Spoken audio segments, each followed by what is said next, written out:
Okay, hello, ladies and gentlemen. Good evening. Hi there. Hey. Hi. The stream is starting now. Hi there. My computer audio is still on next to me. I need to turn that shit off real quick. What's up, everybody? Welcome to the stream.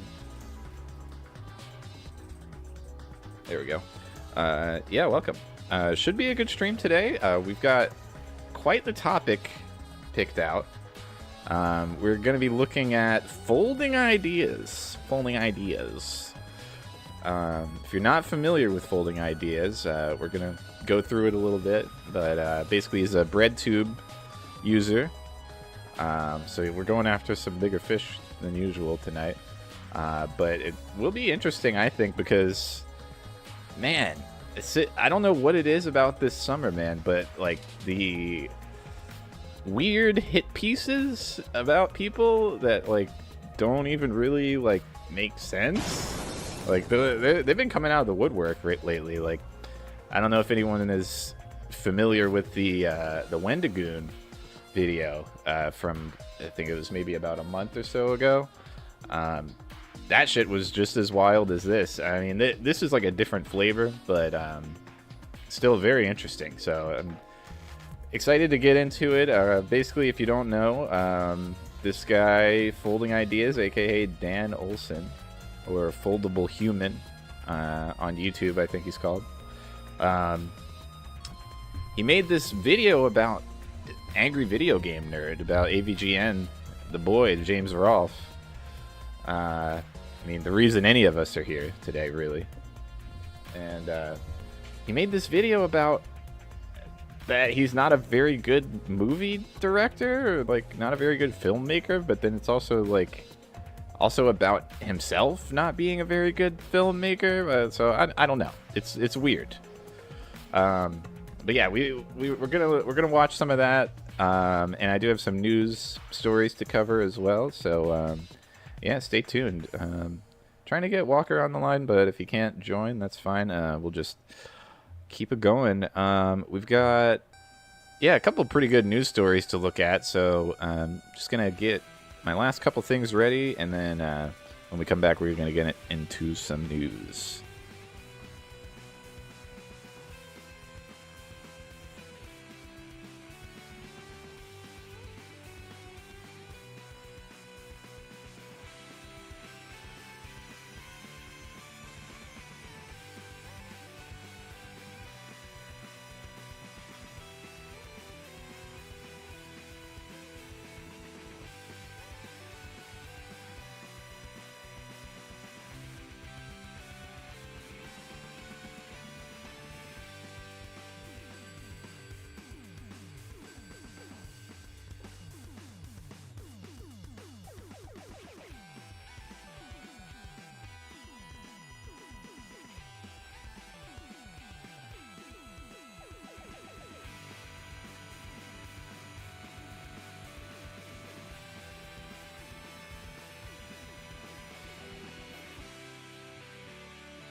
Okay, we're back. So yeah, let's get into a little news.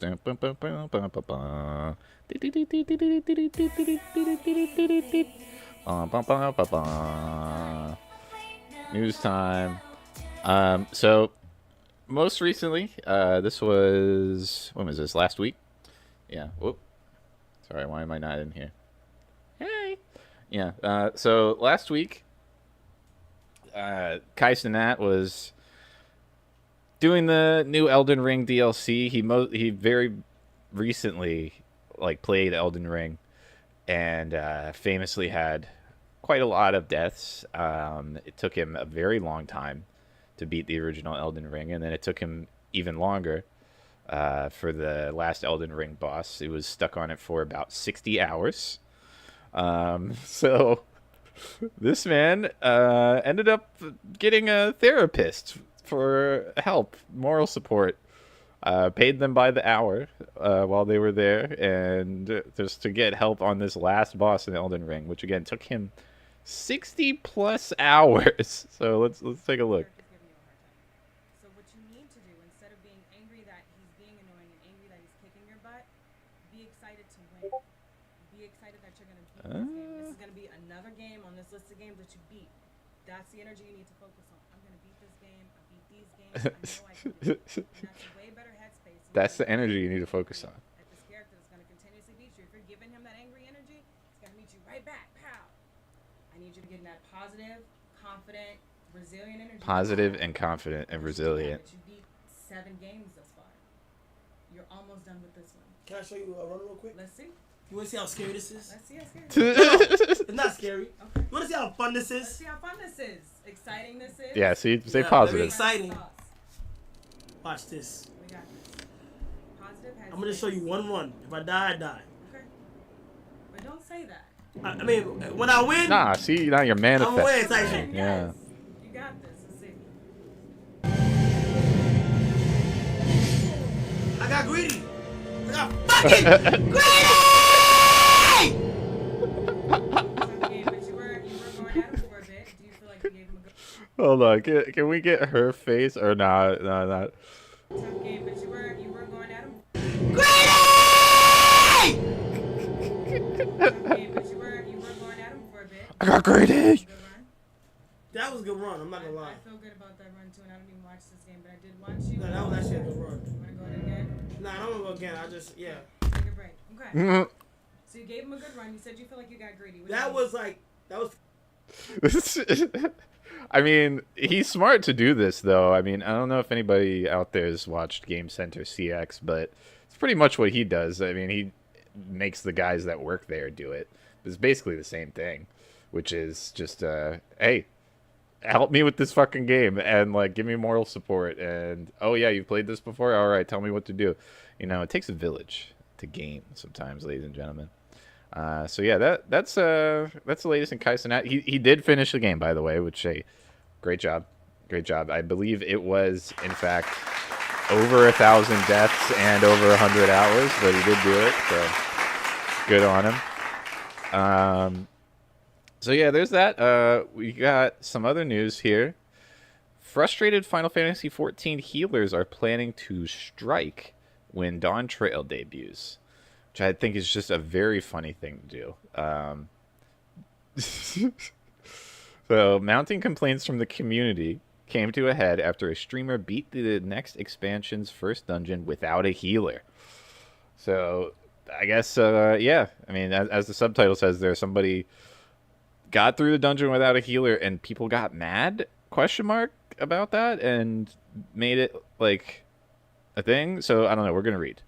So, after months and even years of healer mains in Final Fantasy XIV complaining that Square Enix's MMORPG has simplified and devalued the job, seemingly to no avail, aggrieved healers are going one step further to make their opinion known. They're going on strike. Strike originated on June 9th when Square Enix forum user Jemina, a scholar main, scholars, don't even get me started. Yeah, let me get a little zoom here. There we go. Posted a thread succinctly titled #FF14 Healer Strike.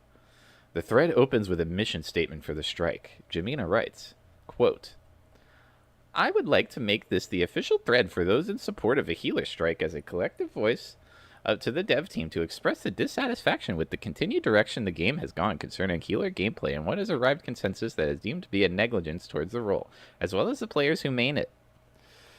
The strike asks any player who participates to abstain from taking on any healer jobs in any group content, that is dungeons, raids, and trials. While this is not a new issue for FF14's healer community, Dawn Trail previews were the tipping point that led to the strike. Specifically, FF14 content creator Xenoexis Vex's... I'll run that one again. Xenoexis Vex's preview video showing a 4-person party beating the new expansion's first dungeon without a healer. Of course, Xenosys used to use some clever party makeup. The party's tank was a warrior, a class known for its self-healing abilities. Warrior was then supported by 3 DPS players, with one choosing Red Mage to make use of healing and revival magic without the need for a true healer. Still, it's not a good look for Dawn Trail. It has put a sour taste in many healers' mouths. Oh, God.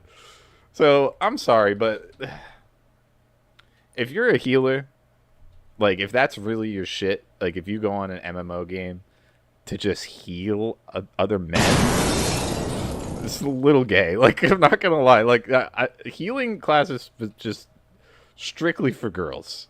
Like, there's no reason. Like, and I mean, honestly, for me, it carries on into non-MMO games as well. Like, I mean, I've been known to pick medic on Team Fortress 2 to just get us get through the damn game every now and again. But man, I will tell you, if you main a healing class, I'm looking at you different. Like, it just is what it is. You are playing a different video game than me, and I don't like it. So for the healers, for the healing community to get a little uppity and be like, oh, well, they need us. They actually don't, especially in FF14. Like, I played a little bit of it, and I mean, shit, we can look it up real quick. FF14 jobs. Like, there's so many jobs you can have. Paladin, Warrior, Dark Knight, Gunbreaker, White Mage, Scholar, Astrologian. Oh, these are healer classes. So there's 4 different healer jobs even. White Mage, Scholar, Astrologian, Sage, Monk, Dragoon, Ninja, Samurai, Reaper, Viper. Oh, that is a new one, huh? Viper. Okay. Yeah, you got Bard, Machinist, Dancer, Black Mage. That's me. Summoner, Red Mage, Pictomancer, and then Blue Mage. So, you know, they've got some good ones on here. And, yeah, like Red Mage and Warrior, like, there's a bunch of classes that, yeah, you can be DPS and you don't need a healer necessarily. Like, I don't know why you would get mad that people don't need a healer. Like, I mean, that's cool, I guess. Like, damn, you can't level up your healing character right now. Like, the meta changed. Damn, I guess that sucks. But, like, you can also just change jobs whenever you want in that game. So, like, I don't understand really the problem. So let's read on. You may think, based on Xeoxys' preview, that a healer strike might not get anywhere since it proved how useless the role is, even in Dawn Trail's basic content. However, when completing third-party-based content for the first time in FF14, you are required to adhere to a strict party makeup. 4-person content requires 1 healer, while 8-person content requires 2. So players cannot take the Xeoxys approach of foregoing healers as long as as soon as Dawn Trail launches, and a strike should remind people that they're being taken for granted. Okay, so they actually, I kind of forgot about that. So, damn. So yeah, they are actually holding up the game with this. I forgot that. Yeah, if you go to do your duties, which nice. If you do your duties, it queues you up similar to any other like matchmaking in another game. You have to wait for people to fill up those classes. I guess like an Overwatch or something like that. So you'd have to queue up. And if you're DPS, it's like, okay, 1 DPS, and then you got to wait for a healer and a tank, and then it starts the match. Like, you can't just kind of start it up with anybody. Like, you have to wait. So that does suck. Like, that's kind of rude of the healers, if you want my opinion. But let's read on here. So the grievances listed by Jamina. Okay, here's their list of demands. Sum up a building list of issues players have had with the healer role. Issues that have only been exacerbated by the imminent changes coming to the new expansion. The healer community, me included. Oh no. Hold on. Let me see the author. Where are they at? Where's the author? Is it a lady? Is it a lady? I don't know. No, it's Kotaku writer. Willa Rowe? Willa? Okay, you have a girl profile picture. I mean, I'll give it to you. Okay? You can be a healer. All right, that's fine. All right, I just had to check. So they said, yeah, me included, has been complaining that the expansion's job changes have continuously diminished the usefulness of healers in anything but high-end content, in addition to simplifying the actual rotation of play. For example, the average rotation of a white mage in an encounter is to spam the single target offensive spell Glare, while also keeping the damage over time spell Dia constantly applied to an enemy. Healing is done very rarely. Okay? That means you spend your time spamming 2 buttons, which is obviously boring compared to DPS and tank roles with their more complex and engaging rotations. Well, that's actually just not true. Like, that's exactly what you do as Black Mage. Like, I've got like 3 or 4 buttons that I press. I got fire, I got blizzard, and I got like lightning or whatever. And I just do that shit a bunch. Like, it's the same. It's the same game. You're playing an MMO game. Like, you're really just picking which buttons you want to press, or do you just like to click? If you like to click, then go tank. If you like to push like 3 buttons, go DPS. And if you're a lady, go healer. That's just kind of how it works. That means you spend your time spamming 2 buttons. Okay, we read that. To make it worse, Dawn Trail looks to simplify Astrologian, perhaps the last semi-complex healer job in the game, alongside the continued bolstering of self-healing abilities in tank classes. As a healer, I understand the frustration that led to the strike. I hope Square Enix is currently working on changes to address these long vocalized issues. There's even some hope that Dawn Trail might offer an olive branch to the healer community. Summoner is losing its ability to revive players, meaning that Red Mage will be the only non-healer role with the ability to revive. That gives healers a little bit of purpose back. Furthermore, the Swift Cast ability is getting a shorter cooldown, something that could signal more challenging content for healers. However, that might still be reserved for high-end content only, which doesn't exactly fix the problem. The FF14 healer strike thread currently has over 300 pages of comments adding their support. We might have to look at some of those comments. To give players time to complete any Endwalker content they need before the next expansion, Jamina proposes that the strike does not officially start Dawn Trail's release. Oh, it does not officially start until... I just proofread your article for you. Until Dawn Trail's release on July 2nd. So, that's today. So let's see how the strike is going. Let's check out the hashtag.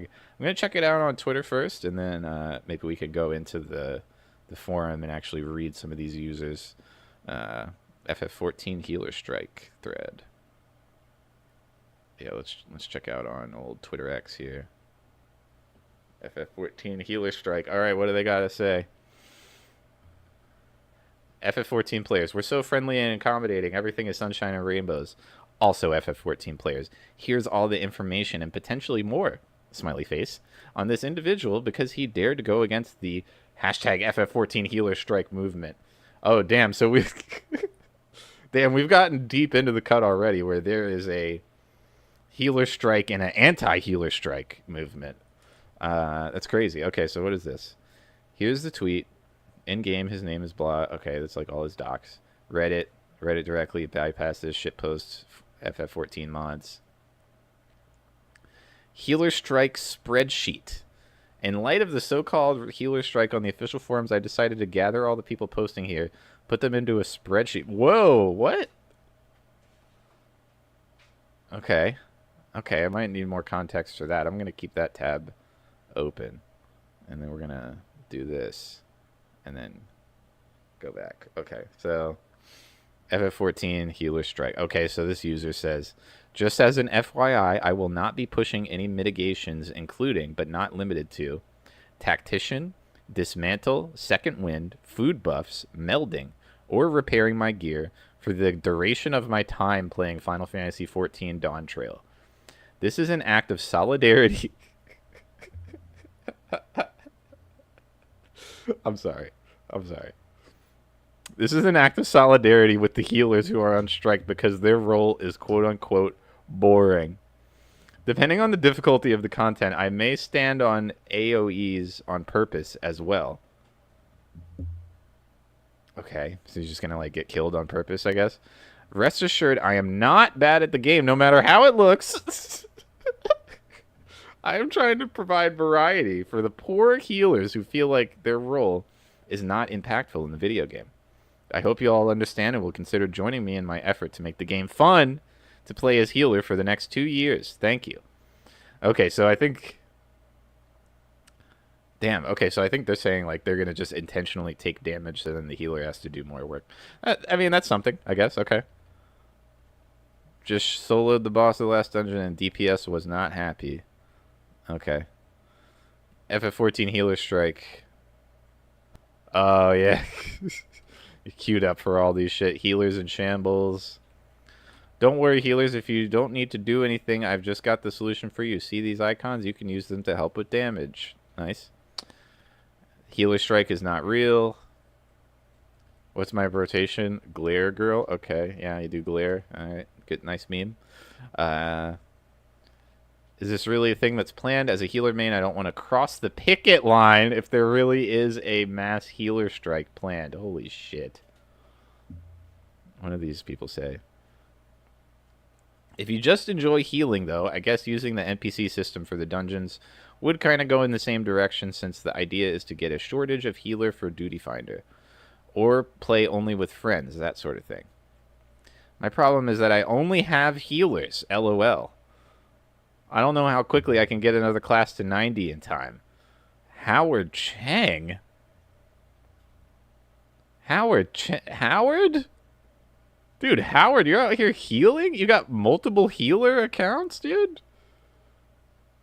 Are you good? Like, what did he mean by this?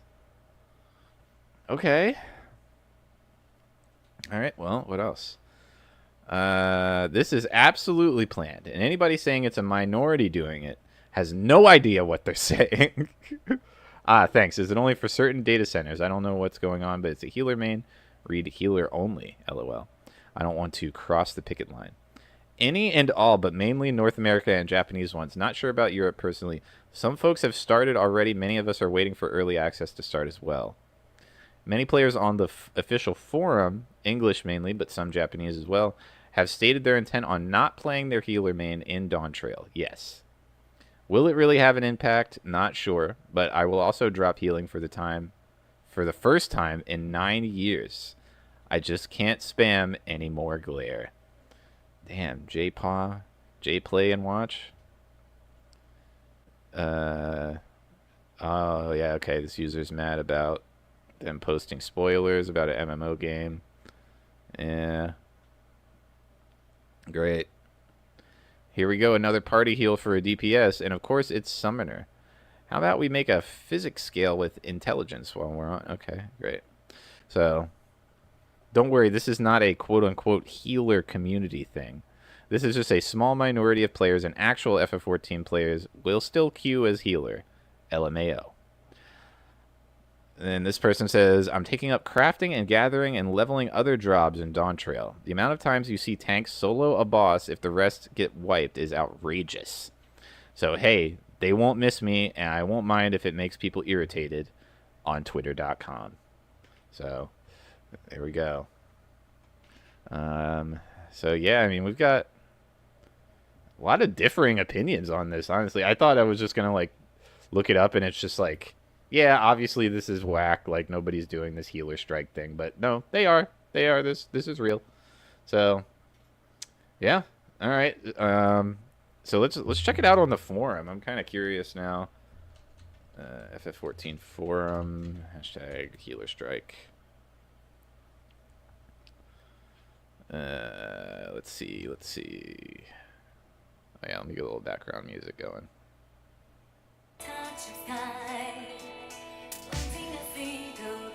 Oh, sorry. All right, so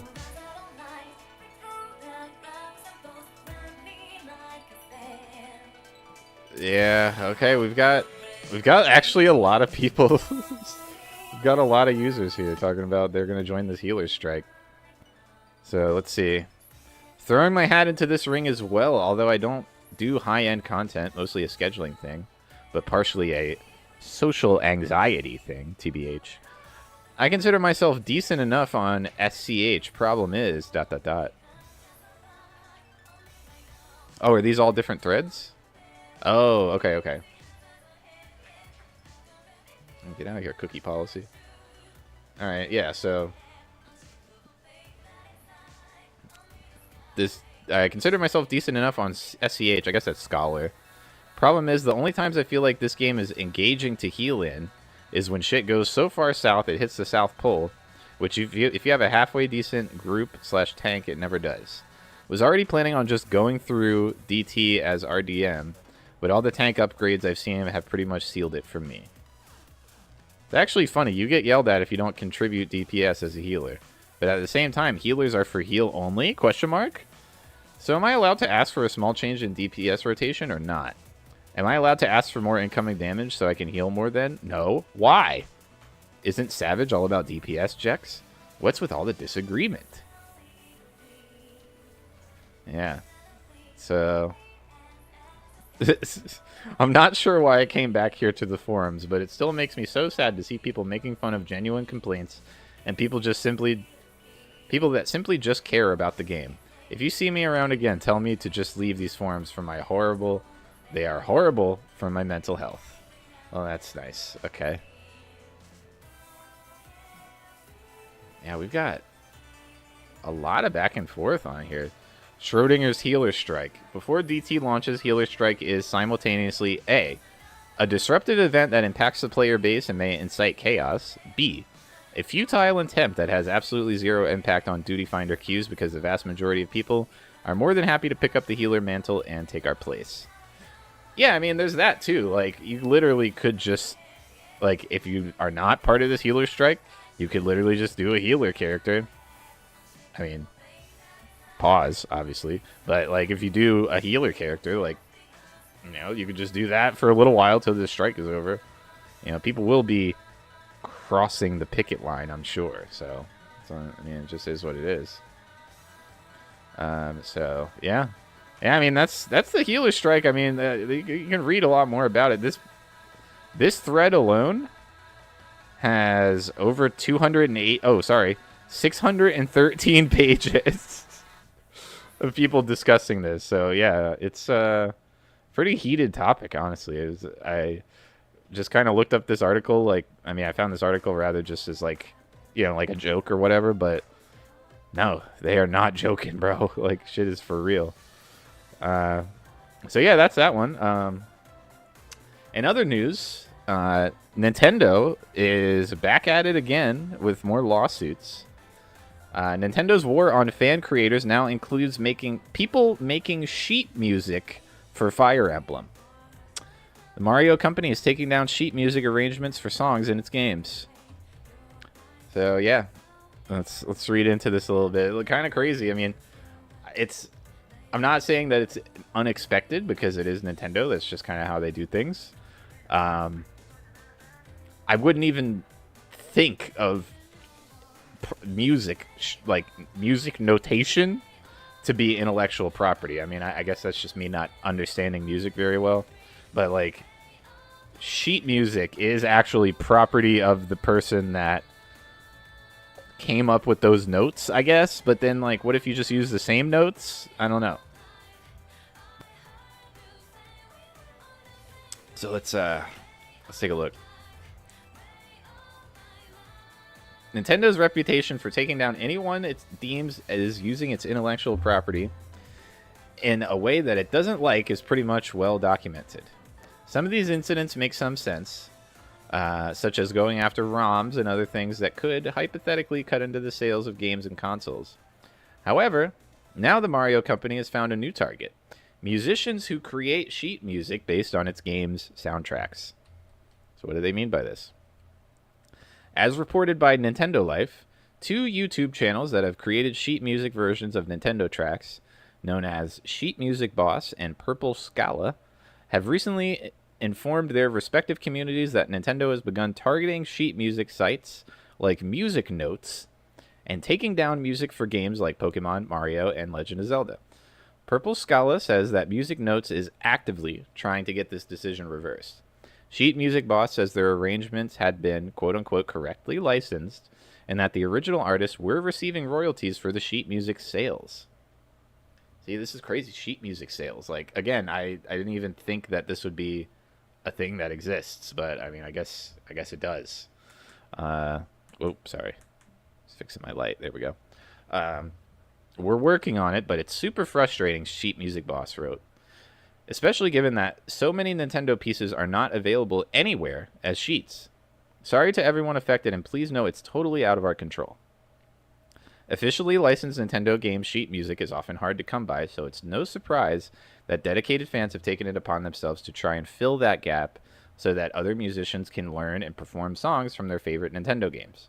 Right, like, I don't know. Let me just Google right now, like, Nintendo music sheet music book, I guess. Mario series for piano. Okay, no, they do sell sheet music. I mean, is this official by Nintendo? Let's see. By Koji Kondo. Yeah, okay. Yeah. Yeah, I mean, I this never even occurred to me as something that would be intellectual property, I guess. Like, just the actual notes on the page are intellectual property. So that's pretty crazy. So let's read on here. Officially licensed video game sheet music is often hard to come by, so it's no surprise, blah, blah, blah. Yeah, we read that. It is surprising, however, that Nintendo is only just now cracking down on these arrangements after they were apparently hosted on Music Notes for several years. Purple Scala had arrangements of songs like The Edge of Dawn and Fodland Winds from Fire Emblem Three Houses on the site for 5 years before Nintendo came knocking. We've reached out to Nintendo and Music Notes for comment on the situation. We'll update the story as we hear back. At the very least, both channels still have their Music Notes accounts, with most of their work still intact. Purple Scala primarily arranges songs for piano, while Sheet Music Boss has arrangements for piano, string, and wind instruments. Yeah, so, I mean, there you go. It's crazy. I mean, the lengths that they will go to make sure that they get every little piece of something with Mario on it is absolutely insane. Just to spit in the face of Nintendo real quick, actually, can we hold on? What was it? Mario 64 co-op. I just saw this earlier today, so it's pretty cool. Yeah, there is a Mario 64 co-op now that's it's available online. You can play with friends. You can change up your character. You can do that with the Goomba, I guess, if you want. Anyway, I guess it's like a lifestyle choice. But Yeah, Mario 64 co-op. Yeah, the online version of Super Mario 64 PC is really cool. Kind of makes me want to do a Daisy model if custom models are supported here. Yeah, Mario 64 co-op. Yeah, here we go. So I will drop this link in the chat just because, you know, fuck Nintendo. There you go. SM64 Co-op Deluxe. What is Co-op Deluxe? We are a team of people working to make the best Super Mario 64 co-op experience there is. Initially, Co-op Deluxe team started off as a group of people working on a fork for a Super Mario 64 co-op, but after days of discussion, we merged together to be one team working on one big project. Yeah, and I mean, here it is. Here's a little footage. Oh yeah, I got like a little day and night cycle. That's kind of cute. Pretty nice. I like that. But yeah, like you can customize your character. You can do a lot of stuff. It's pretty cool. And it's free, I think. Probably free, I would say. Mod site. Yeah, there you go. Yeah, it's free. So fuck Nintendo. Don't pay for any of their stuff. They are on some bullshit. So yeah. In other news, we have reached a new level of people trying to get shinies in Pokemon, which is probably the most pathetic thing you can do. Just is what it is. Like I have no respect for these folks, but yeah, here you go. Where a bunch of nerds show off all the cool projects they built. Today we're here with. Hi, I'm Bex. This is 64 DS lights. 64 DSs. Controller modded. So any inputs I press on this controller here get sent to every single game. Bro. Mainly this was set up kind of to encounter rare Pokemon a lot faster. So there's approximately it's 1 in 8,192 chance that a Pokemon, it's called a shiny Pokemon, it has a different color palette shows up. When I saw all of these are running different games. Yeah. Are they all like in the same area? So when you walk right, you're not having to maneuver each screen individually, or how's that work? Yeah. So the main goal is to try to keep them in sync as much as possible. Right. But you also can't keep them perfectly exactly in sync because you risk just generating the same Pokemon over and over. Right. So they're in. So let's go back to that part again because he said what the odds are, and that this shit just blows my mind. All right, hold on. So there's approximately 1 in 8,192 chance. 1 in 8,192 chance. So that's 1 divided by 8,192. It's commonly Googled calculation. So that is 0.00012% chance of catching a shiny. So if you have... How many? How many did we have? 64. Okay. Times 64. Whoa! That gets you up to a whopping 0.007% chance of catching a shiny. Which, again, is just a cool colored Pokemon. It's the same thing. All the cool projects they built. Today we're here with. Hi, I'm Bex. This is 64 DS lights. Each one 64. They each generate different random events. But it is essentially the same game, different versions, different languages, but they're all compatible with each other. And then can you talk a little bit about how the controller input was done? Like, is it a hardware thing? Is it software? Yeah, How'd you go about that? Yeah, so it's two hardware mods. One is a. I mean, all right, I'll admit that it is kind of cool that you have this one controller that moves all of these devices at the same time. Like, that's cool, I guess. Using it for shiny hunting. A Bluetooth controller, CD controller, best controller, Not great. Don't fight me. Paired to this ESP32, which Yep. is a Bluetooth module that can talk to Bluetooth. Did you build that PCB yourself, or Yes. is that off the shelf? Yeah, no, I designed this PCB, So cool. and it is matched Designed the up board with for a it. NRF24, which is That's this little chip here. yeah, with the and antenna? with the second antenna, yeah. Yeah. And that is spitting out a pretty low-powered but widespread 2.4 gigahertz signal, same frequency as Wi-Fi, but it's not talking Wi-Fi specifically. Yep. And all of these DSs are within range of that signal being spit out, and they're just listening. They all have this exact same chip that I have a mod that I put in every single one, took it apart. So you placed a receiver mod, hardware mod on all those DSs. On every The sad part about this is, and I can read the comments to prove it, people are probably really pumped on this and want one of these, like, so they can have hundreds of DSs going at the same time. I'm not going to log in to read the comments, but trust me, bro. Trust me, bro. These people, these users in these comments here, that people are excited for this. Like, single DS, So yeah? you pretty much built your own like wireless link, Yeah. and that receiver mod is just being mapped to the buttons, and it thinks it's hardware input. Yeah, so the That's receiver... fucking insane. That you did that. What? How many DSs are there here? Up here there's 63, originally set up with 64. I have another 10 under the table in case anything breaks.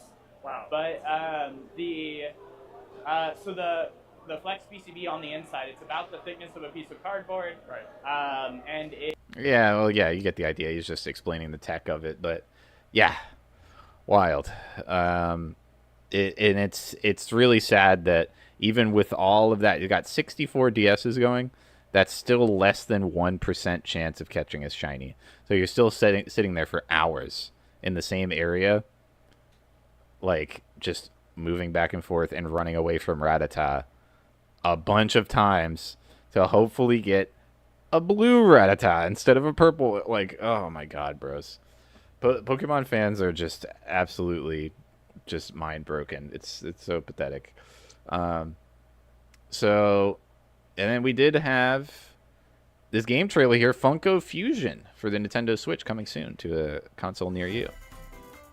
Put the fun in Funko. Co. Consume product, guys. Say hello to Jaws. Jaws? He-Man? That's from the thing I like. Oh, he's in that thing I like too. The world of Funko is coming to life. Whoa. In this action-adventure mashup for the ages. Play with more than 60 characters. Oh, hell yeah, as dude. you explore locations based on over Is that 20 Skeletor, iconic bro? Movies, TV shows, and more. Use Whoa. special skills and crafted Shaun of the gadgets Dead. To explore epic worlds. each Five with Nights their at own Freddy. Oh, unique yeah, that's puzzles, Scott Pilgrim, hidden bro. areas, and familiar foes. Dinosaurs from Jurassic World and What? Cylons from Battlestar Galactica. They're certainly not Whoa. toying around. Unbox the universe when Funko Fusion pops onto Nintendo Switch September 13th. Unbox the universe, bros. Yeah. So yeah, that's Funko Pop video game. What are these comments like? If we're gonna date, you may have to defeat Funko Pop Freddy Fazbear, Ramona Flowers. Oh, that is a top comment right there, bros. My wife's boyfriend will love this. Hey, dude, pretty good. Pretty good. Pretty good. OMG, deploy the Freddy Fazbear Vietnam meme is real now. Freddy with a gun. Scott Pilgrim in the same game as Freddy Fazbear. What a time to be alive. Imagine living long enough to see Scott Pilgrim and Freddy Fazbear in the same game. And people are really excited. My mouth is agape. I must consume my soy milk. The only thing that got me excited was seeing that Freddy Fazbear is going to be a playable character and has his own map. Oh my science! Guys, this might be the freaking game of the heckin' year. Yup. That's a gem post if I've ever seen one. Nice one, dude. You know, Funkos marginally look better in motion than as a statue for some reason. I do have to agree. Like, you know, obviously, LOL Funko Pop. But, yeah, no, they do actually look a little better as moving characters. Wait, He-Man? Like, yeah. Whoa, He-Man? Yeah, I just fucking love this announcer guy. And real quick, before we get off of news, I just saw it in the related, and it reminded me. Yeah, this thing. I don't want to watch the whole thing, but Nintendo World. They did recently re-release the Nintendo World Championships NES Edition, which is cool. That's probably the coolest thing that Nintendo ever did, in my opinion, which was basically hold this tournament back in the early 90s for basically speed running. Like before speed running was a thing, they put together this cartridge. I mean, a lot of people know this already, but it's not super well known, I guess. So yeah, it's pretty well known as being like the rarest Nintendo game. That's like kind of its claim to fame or whatever. But what's cool about it is that this was a real event. People would go from all over the world. Like they would send in their time that they have on Mario and Metroid and all that stuff, and then yeah, they would all come out and compete for some real shit. Like, yeah, I mean, here's a little footage. Yeah, see, we got Tetris. Yeah, we got this kid. I don't know what this is. Oh yeah, they're doing the track and field game. Okay, I forgot this was part of it too.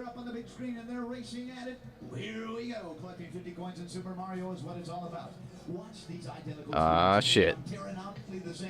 Hey, you couldn't get chairs? What the fuck is this? These guys sit on their knees a little? That's weird. Flashing there, but he makes it to the top as Justin inside the castle. Let's find out who builds up the most bonus points. Who's it going to be? Justin? Could it be Josh? Yeah, so it's a specialty cartridge. It had all the games that they used to compete, which, yeah. Let me see. I can just get the Wikipedia up. Yeah, here we go. So, yeah, is unknown how many gray cartridges are made. Copies of the gray cartridge were given to 90 finalists after the championships concluded. Another 26 gold copies are known to exist, similar to the gold cartridge design of Legend of Zelda. Excuse me. And which were given as prizes in a separate contest by Nintendo Magazine. Both versions of the exposed bank of DIP switches to set the amount of time the player has to complete 3 games, shorter and longer than the 6 minutes 21 seconds actually used in the competition. Do they have a... I was hoping it would say the games on there, but I guess not. Anyway, but yeah, it actually did have a collection of games with like a modified version with like a timer, and like kind of like a speed run friendly version of them, if you will. So pretty interesting. It's cool that they're bringing that back. I do think they're, you know, while also suing music composers, they are, you know, doing some cool stuff. Like I think embracing this kind of side of their culture as a company would be really good for them, because, you know, I mean, there's been the whole thing with Melee for a very long time. Like they've basically just shunned the entire Smash Bros. Fighting game community, if you can call it that. They've been fucking with them for a very long time. So, I mean, they should lean into more of this kind of stuff. I really think it would be good. I'd like to see like Nintendo-sponsored Smash tournaments besides that one that they did in like, I don't know, like 2009 or something. I'd like to see more of that, and, you know, this kind of stuff. I do think it's cool. So, yeah. So I think that's the news. I'm gonna take just a quick break. I'm gonna see if Walker wants to join in for the main segment here. So just bear with me one sec. I'll get some tunes going, and we will be back to discuss folding ideas. All right, we will see you in a moment.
It's okay. No, dude, it's not. It's fine. It's fine, dude. I just did a little light news. It's like you were here the whole time. Oh, I'm not mad with you, dude. I'm not cross with you, dude. Oh man. Did you or did you not give him 24 hours and beyond to accept the terms? Okay. So look, yes, we did offer. I did offer. Should I show the emails, dude? Should I show the receipts? Yeah. Okay, yeah. As long as you don't dox yourself, dude, you absolutely should. I got a separate email. Okay, perfect. Yeah. Yeah, we'll show them off right now. So, do a little bit of this, a little screen share.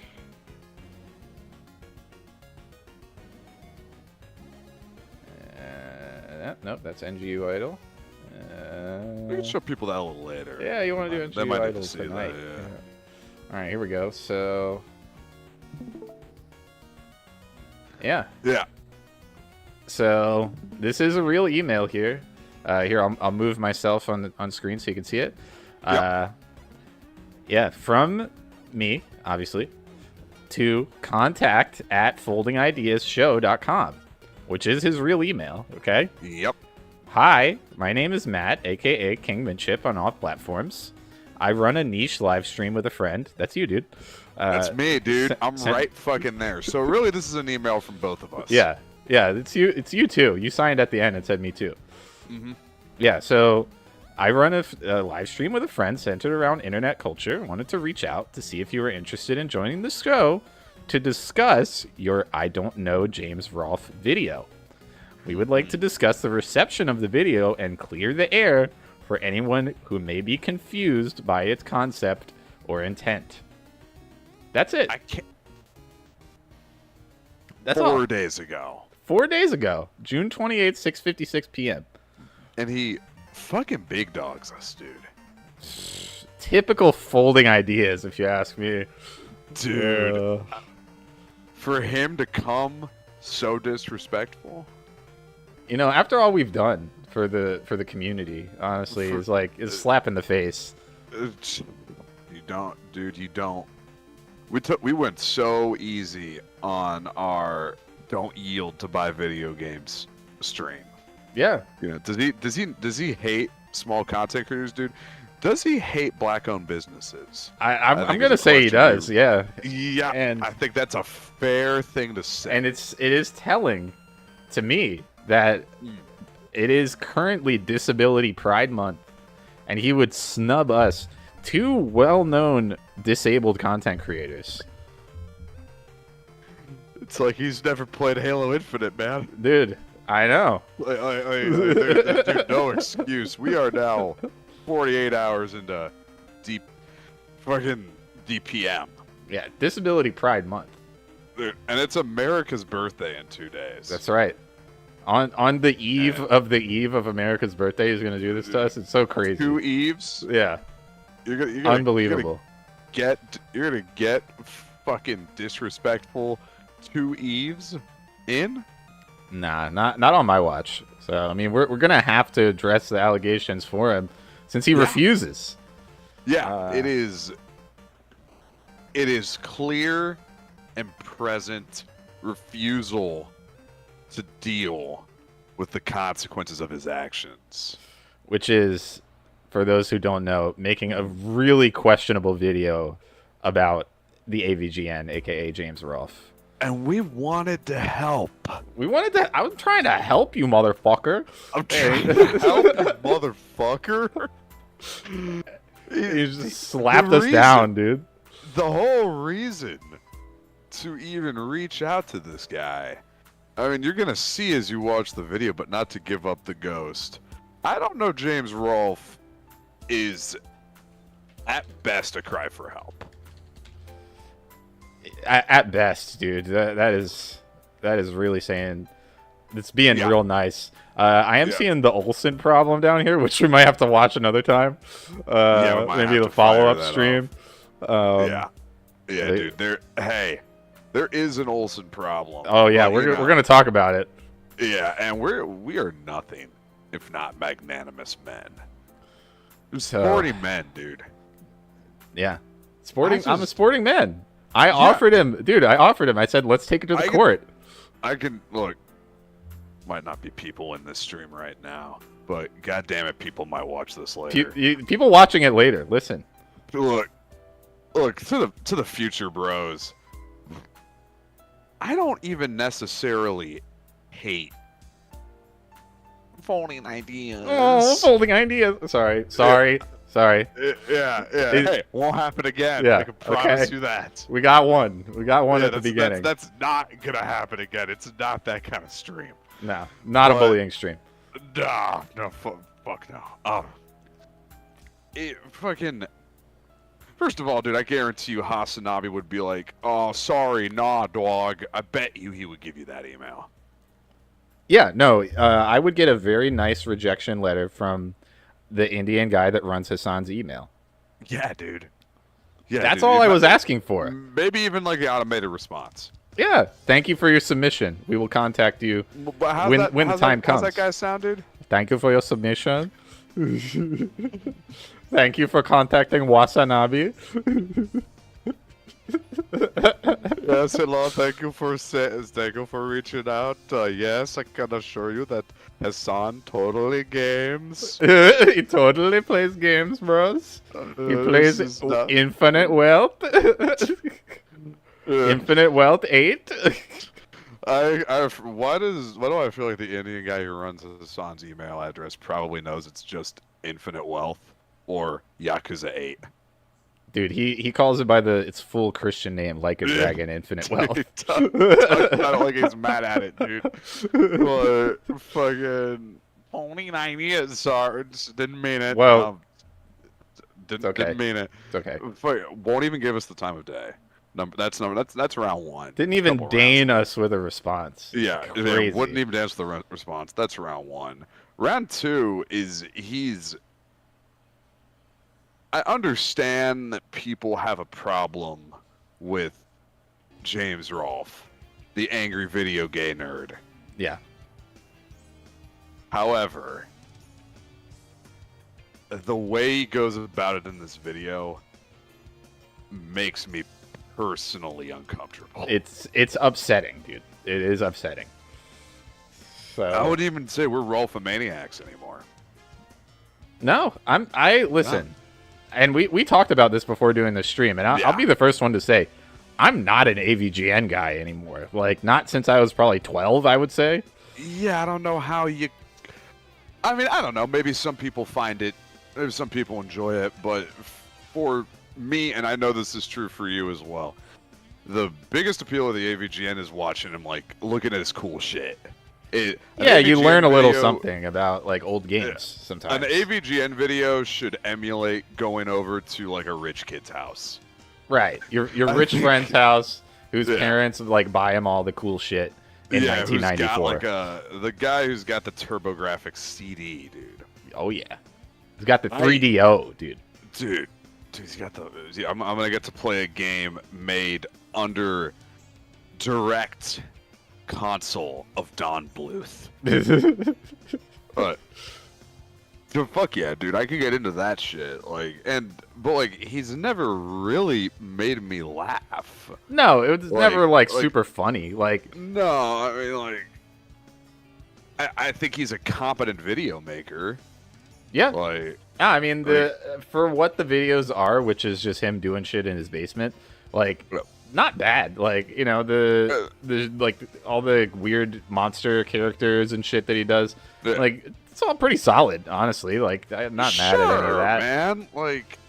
It's which it's all I feel like fine. is more the point. It's more the point that he can make cool videos and talk about old weird shitty games and chill with his boys. It seems more like a fun excuse to hang out with the homies, because as we know, you can't just hang out with your friends and talk about your feelings, because that's kind of gay. Yeah, you're not allowed, dude. You get in trouble. Yeah, people aren't going to want to be around you. That's right.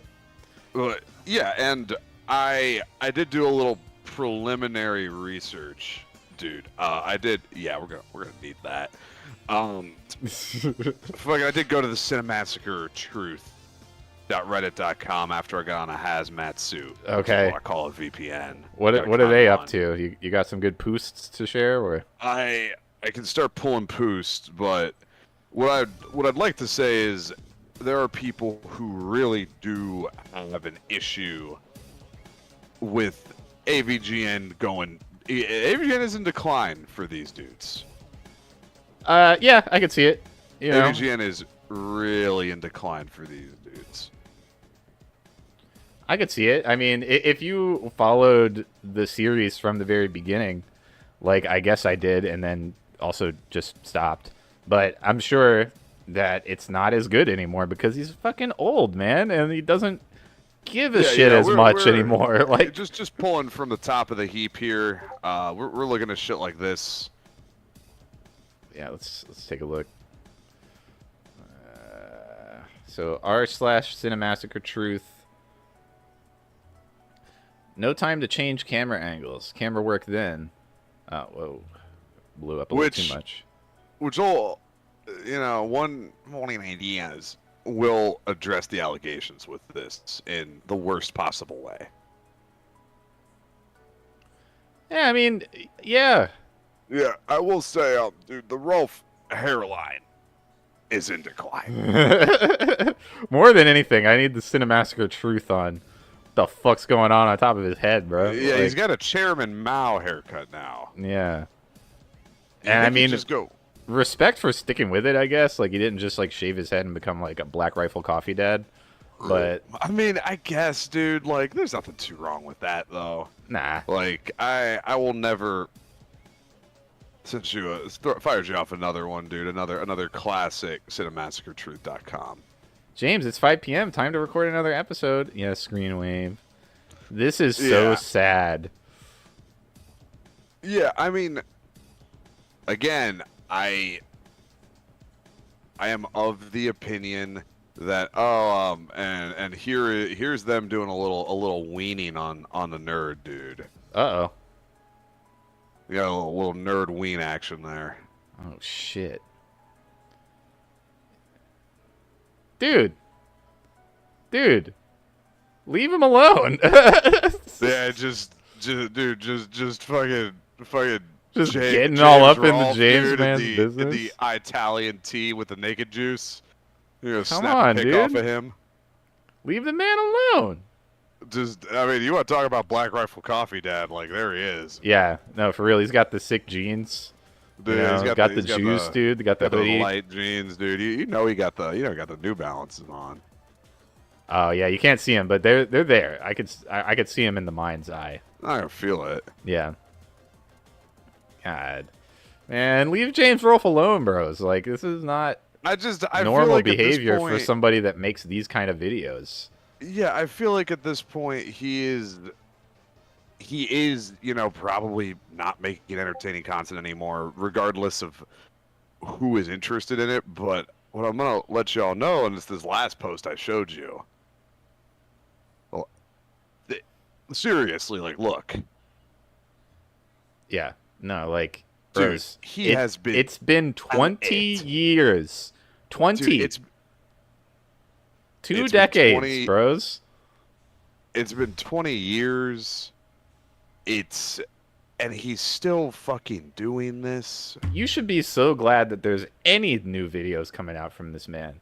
Like, I think at a certain he could have point, been sold out and, like, just never did anything again. Like, he could have made the AVGN DVD collection and sold it for $99 plus tip and just had that, just making money, monetize all his old vids, and just call it a day, dude. Like, he doesn't have to do anything else. and I think he should have.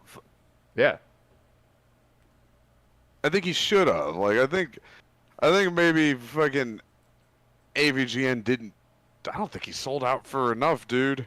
Honestly, same. Like, the fact that they have him, like, and they don't have him doing this. He chose to do it, obviously. But, like, the fact that he is out here, like, doing these stupid podcasts and all that, like, it is a bummer. Like, I'm not going to act like it's not kind of whack that they have to, like, cart out James Rolfe to, like, do some podcast that he doesn't give a fuck about. Grandpa Rolfe in his wheelchair. You know, it doesn't feel good, bros. I'm not telling you that it feels good, but that's a conversation to be had. That is not the conversation that's taking place in I don't know James Rolfe. It is a. Go ahead. Should we look at Mike Matei's racist hard R comics though? Yeah. Let's do that first. Yeah, okay. I'll make a couple of those over to you real quick. Yep. Just real quick. Yeah, we should. I mean, it'd be impolite not to, dude. Oh, gotta save the WebP file. Oh no. No. Hold on, dude. I want to thank the users at the archive.org for having a complete archive of all of Mike Matei's racist comic books. Thank you to archive.org. Yeah, I'm gonna just start getting these over to you, dude. Yeah. There we go.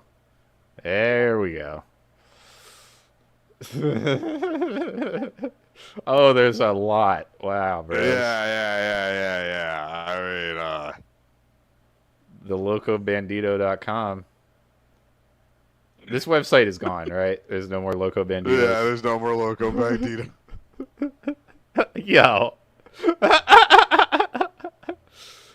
Haha, I'm pissing in an N-word's mouth. Shit. Now I'm shitting on a slant eyes rice hat. Those ones are okay to say. I'm jizzing on Punjab's turban. Good golly. Fair. What's left? The bunch of bad words? Aha. Oh, and then he shits on his own self, dude. Yeah. Whoa, that's some subversive raunchy comedy if I've ever seen it. Yeah, dude.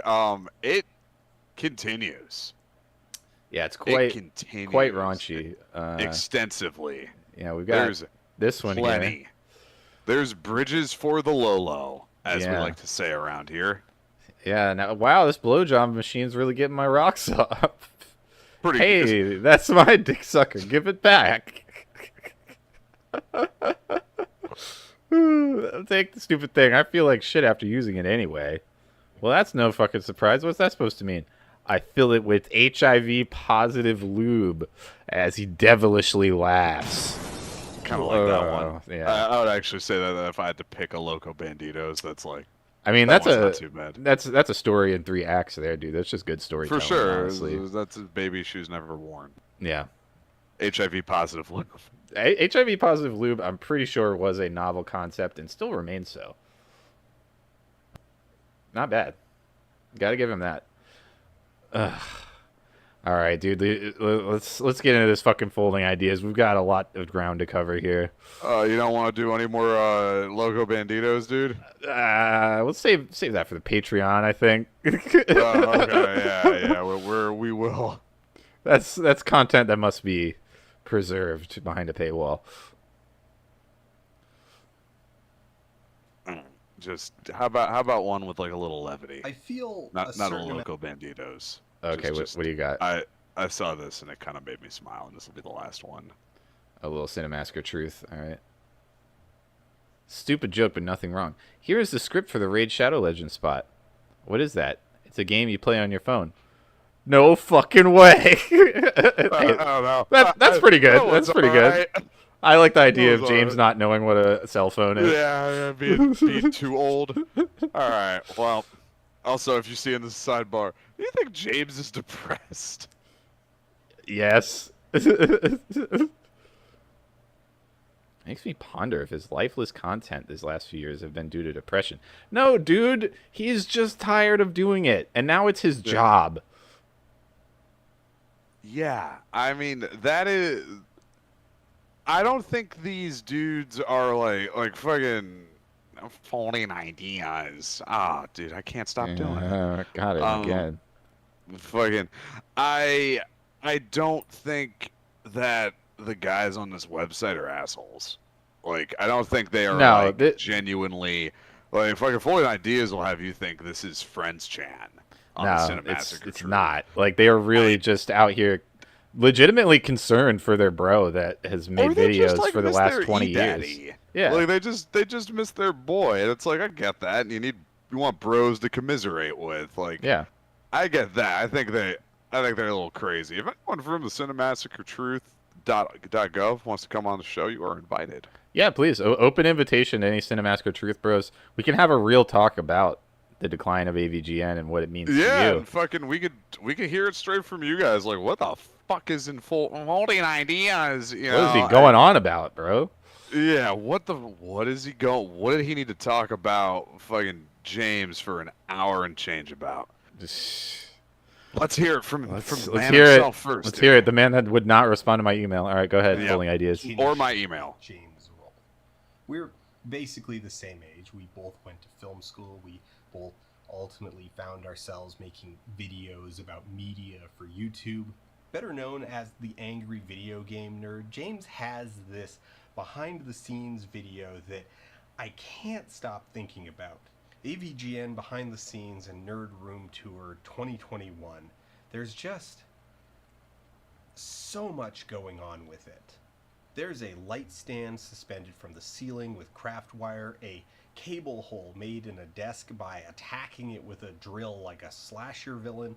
The whole thing It's a very extreme way to explain that he drilled a hole in his wall. If Folded Ideas will fucking hypnotize your mind with his metaphors. Dude. Yeah, His dude, simile, he his drilled pen a hole game is- in the wall of his basement. Dude, Folded Ideas is nudicent, dude. Yeah. begins with an awkward disclaimer that the audio is being recorded from a different microphone just off screen than the one that's immediately apparent. I recorded this entire video and realized this mic is not plugged in. The shotgun mic is plugged in. Then there's the tripod.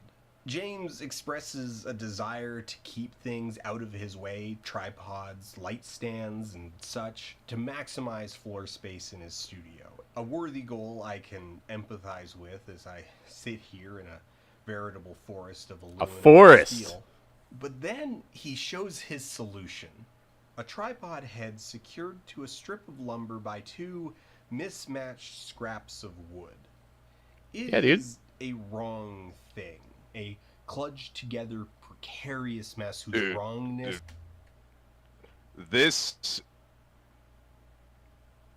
This is like Folding Ideas who shot Archduke Franz Ferdinand. Dude, he's for yeah. this video. He is. This is the inciting incident. Yeah, this is the cause to the effect being I don't know James Rolfe the video. Yeah, I don't know anything about making movies. I do not. Right. Fucking I don't think that thing looks particularly charming, but I also feel like you're gonna do whatever works. He's Yeah. already got lights taped to the fucking ceiling. Yeah. So And he needs, again, his studio needs to be his fucking collection room, which is already an insane thing if you think about it. Like, even if it's a big fucking room, bro has, like, every video game. So, like, pretty much. you know, like, up to a certain year, I would say he probably has every video game. So, like, I think he does have a complete NES library. yeah. Yeah. I do and- think he has an actual complete United States Nintendo library. Right. Like, that's an achievement on its own. Like, there's so many fucking video games, and he's got all of them. So, like, the fact that he has this thing that he has to use to record his videos, yeah, he's probably avoiding having some other fucking piece of equipment in this room that he's going to trip over or fucking bump into, or it's going to be in the shot, and you got to fucking move it over here or whatever the fuck. Like, no, you just... yeah, okay, I can make this thing like a little tabletop type thing instead. Just get 2 little pieces of trim, drill the trim onto the thing, make it a flat surface, boom. Like, Yeah, I think he went for the easiest thing that works first. yeah. And, you know, he went to film school, like he knows, and Folding Ideas, he will get to this at some what point. was that, dude? Sorry, I just, excuse me. Okay, dude. Had a I'm little something, just- a little something in my throat, dude. All right, I'll just, that not a bullying stream. It's not a bullying stream. So, It would not be fucked up for me to say as our friend Dan Olson will explain here in a moment, that there is a real piece of equipment that you can buy that attaches to this fucking thing, and it's like $500 or whatever. So like, but dude, AVGN knows that. Like, you go to school to learn this shit to know where you can cut corners. Like that's how it works with anything you learn about. Like you know, I mean, we all understand the trivium. If you're watching this show, then you understand the trivium. Correct. Which means that you know that you need to know what the thing is first, and then you can think more abstractly about that thing once you understand the rules of what that thing is. He knows like that. Forge, dude. Right. Like Forge from the Gay Sex Man. Right. Like you have an understanding of what that thing does, and then you can think abstractly about it and make it into something else, or make something else that does that purpose because you know what the thing does. I remember in, I want to say high school, fucking they made us sit through a shitty theater class. You have that too? Yeah. Well, yeah, we had theater club at my school, so twice a year they put on a show. Yeah, they'll let you sit through that, which means doing less school, which means more time in, about a decade to do a stream on a retarded man bullying another retarded man who he's obsessed with. But in that show I remember the director, who was a gay guy, fucking, despite having a wife and kid, doesn't matter, Ronald Reagan was married. Sure. There was a doghouse on the stage, and he turned it around, and it was full of build engine style giant holes. It looked like someone took a fucking power fist, dude, and just knocked a bunch of holes in that doghouse. But from the front, for the audience, couldn't fucking tell. So right. That sort of impresses upon me, if you're in some kind of filming thing, it's really fucking hard to get all this shit together. Right. I mean, I can tell you just from running the stream that there's a lot of moving parts that will fuck up if they don't all work together, and you have to kind of have an idea of what each thing does to then know where you can cut corners. Like, I don't have a green screen, but I have a transparent background because I found a piece of software that does it for me. Like, you got to learn all that shit to know kind of where you can fuck around, Exactly. You're gonna cut corners. So maybe, I don't know what kind of film school Folding Ideas went to, where where solutions are on a sliding scale and not a pass fail. But fucking, I'll give him the benefit of the doubt in terms of maybe there's a better way to do this. But what I will say is, I do not think it is morally right for this to insult an hour 16. Yeah, like you can have something to say. You can make this a funny post on Twitter. What is blood doing? With a laughing, crying emoji, and just leave it at that. You can, Yeah, it was just Pride Month, and that's how they talk. So. Yeah, well, what is bro up to? What is bro cooking? I can give you a few good captions for this, Daniel, if you've responded to my email. But if you fucking had the decency. It's fine. It's fine, dude. It's fine, dude. We're not owned. We're not getting down in the muck with folding ideas. We're not owned. He might have not responded to the email. I might have lost, but I'm not owned. That's right. And I think that's a super important difference. Correct. Joke's on you. Joke's on you. I didn't want you to respond anyway. Dude, I didn't even fucking watch you on the fucking stream, dude. You're not even allowed anymore, actually. So. It's like a fucking bad, dude. I actually just banned you on all platforms. All right, continue. This is intuitively apparent even to those who have little familiarity with the equipment of filmmaking. This thing ruined my life. Pause. What? Man, what?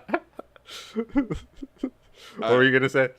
I was actually gonna be nice to him and be like, compared to what he used to look like, I'm glad he should just shave his head, dude, and go full biker mood. Yeah, biker mode. Yeah, he should go. He could go full. But this is like a cooler look for him than. Oh yeah, the old one he folding had. ideas is rough, dude. That Gamergate video, Yeah. not great. Not a great look. Yeah, I was gonna try and compliment you, Daniel, and then you said this ruined your life. Yeah, dude, it's really not that serious folding ideas, and we're only 2 minutes in, dude. The way that only the inexplicable decisions of strangers can. Why was Funny this way made? to say it. Why was this made this way? What was happening that created the circumstances that led to this being made the way that it was made?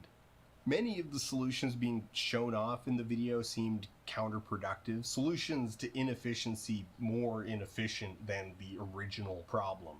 This glimpse behind... I mean, it's again talking about these lights. Like, I don't see a problem with that lighting setup. Like, that makes sense to me because again, the room has to be more or less empty because he's got to like do act outs and shit. He's gonna get chased by shit pickle or whatever, you know. We will learn later on in the video that this room sucks to film in. Yeah. the scenes. I have to assume these are the solutions that work. It doesn't matter if we don't like it. Yeah, Like, it does the thing. That's what he's worried If it about. works for fucking Uncle Rolf, then who gives a fuck? Right.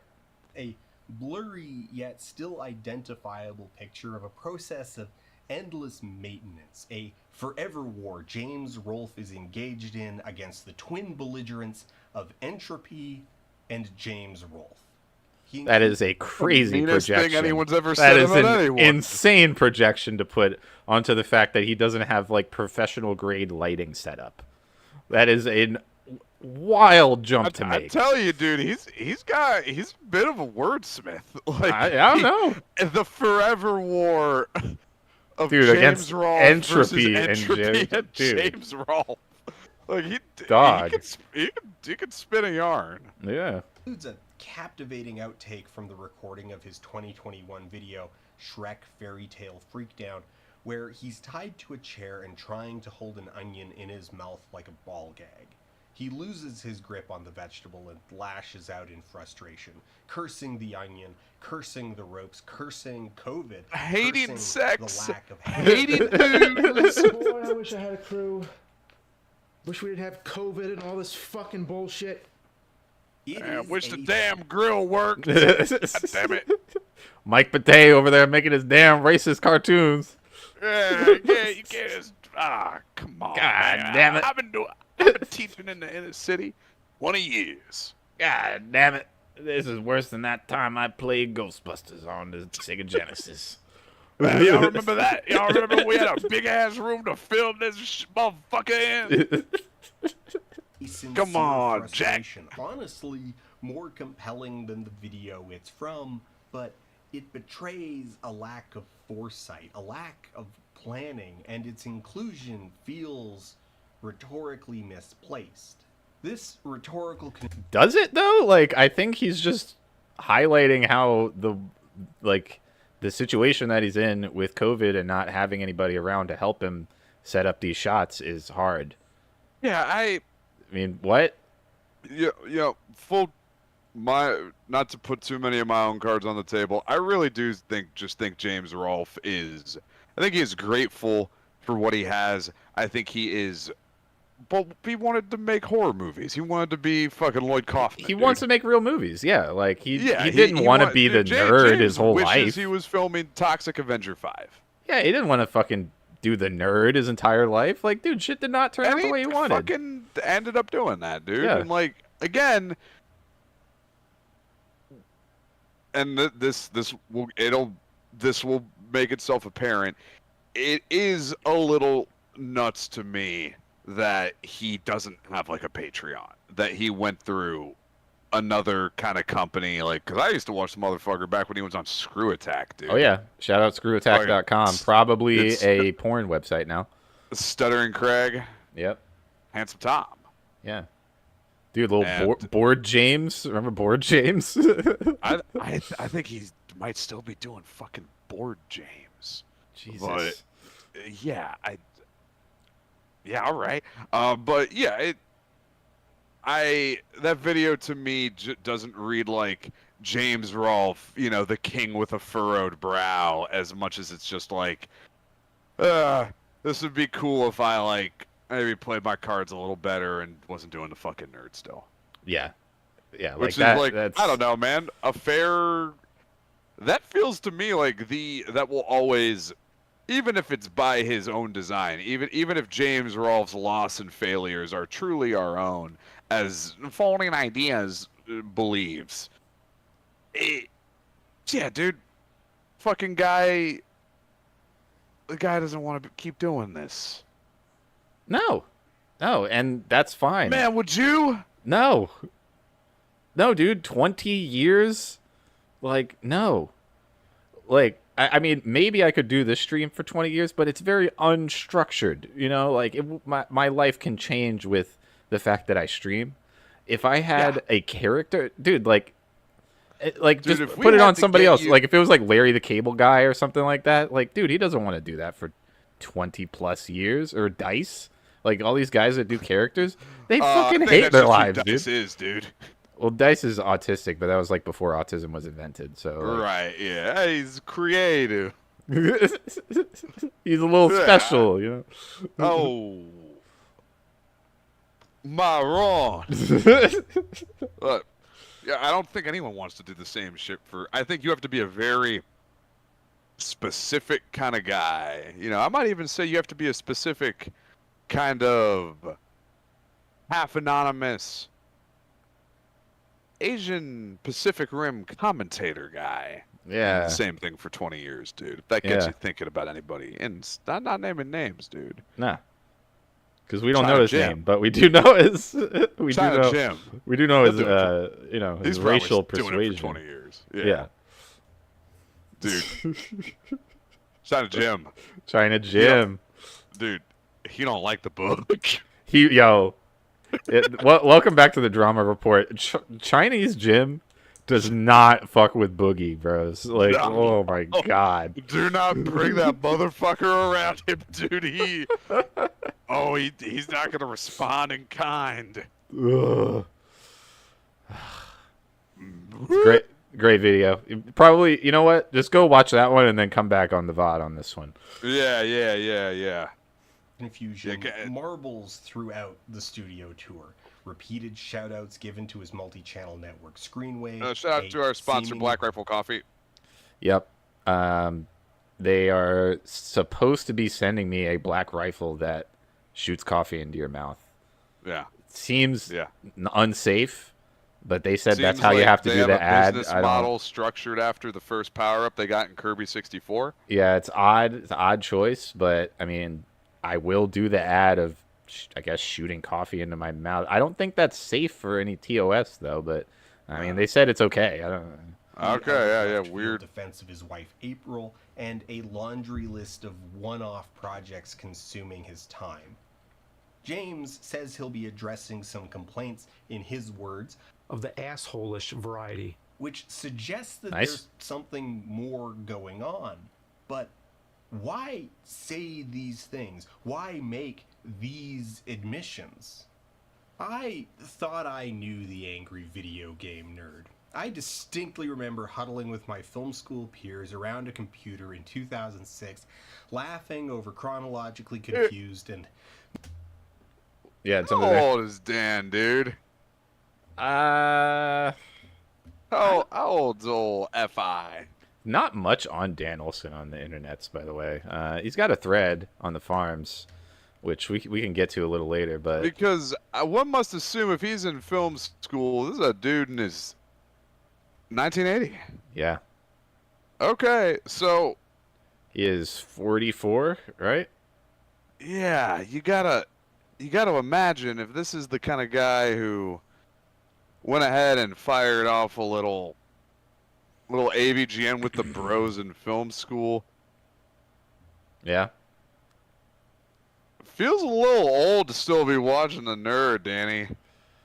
Yeah, you know what? Okay, so in 2006, he would have been, what, 26?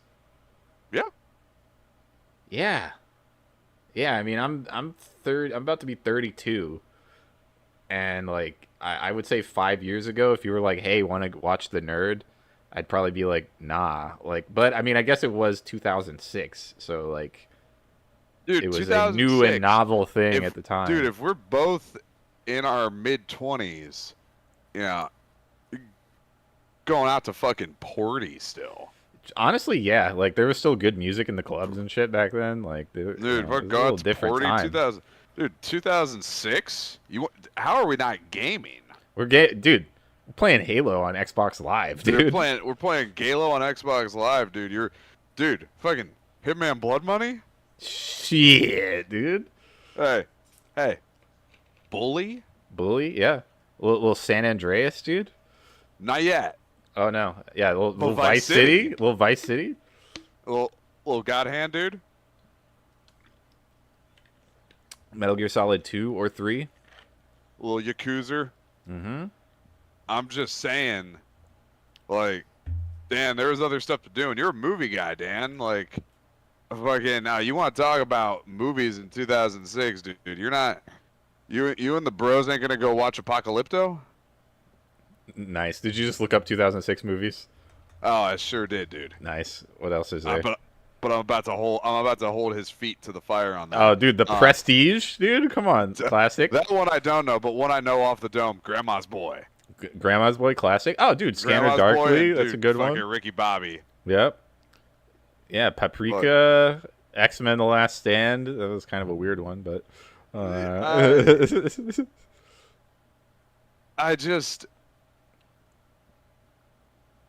don't know. Yeah, come on, bros. Oh, The Benchwarmers, classic, dude. Dude, Benchwarmers is a primo retard movie. Yeah. That's a primo movie about being retarded. Yeah.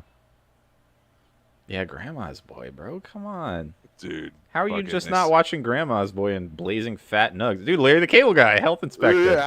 Yeah, dude, so you're in college, you're not going to fucking load up the fucking bong that you name something gay and fire off a fist way? Come on, fist bros. Way? Dude, that's Danny McBride. Come That's on, vintage bros. Danny. Clerks Boy 2? of the month, dude? Clerks 2? Yo. What the fuck? 2006 was sick. 2006 rules. What the fuck? Yo, I mean, dude, Oblivion came out in 06. Dead Rising. Black for PS2, Vice City.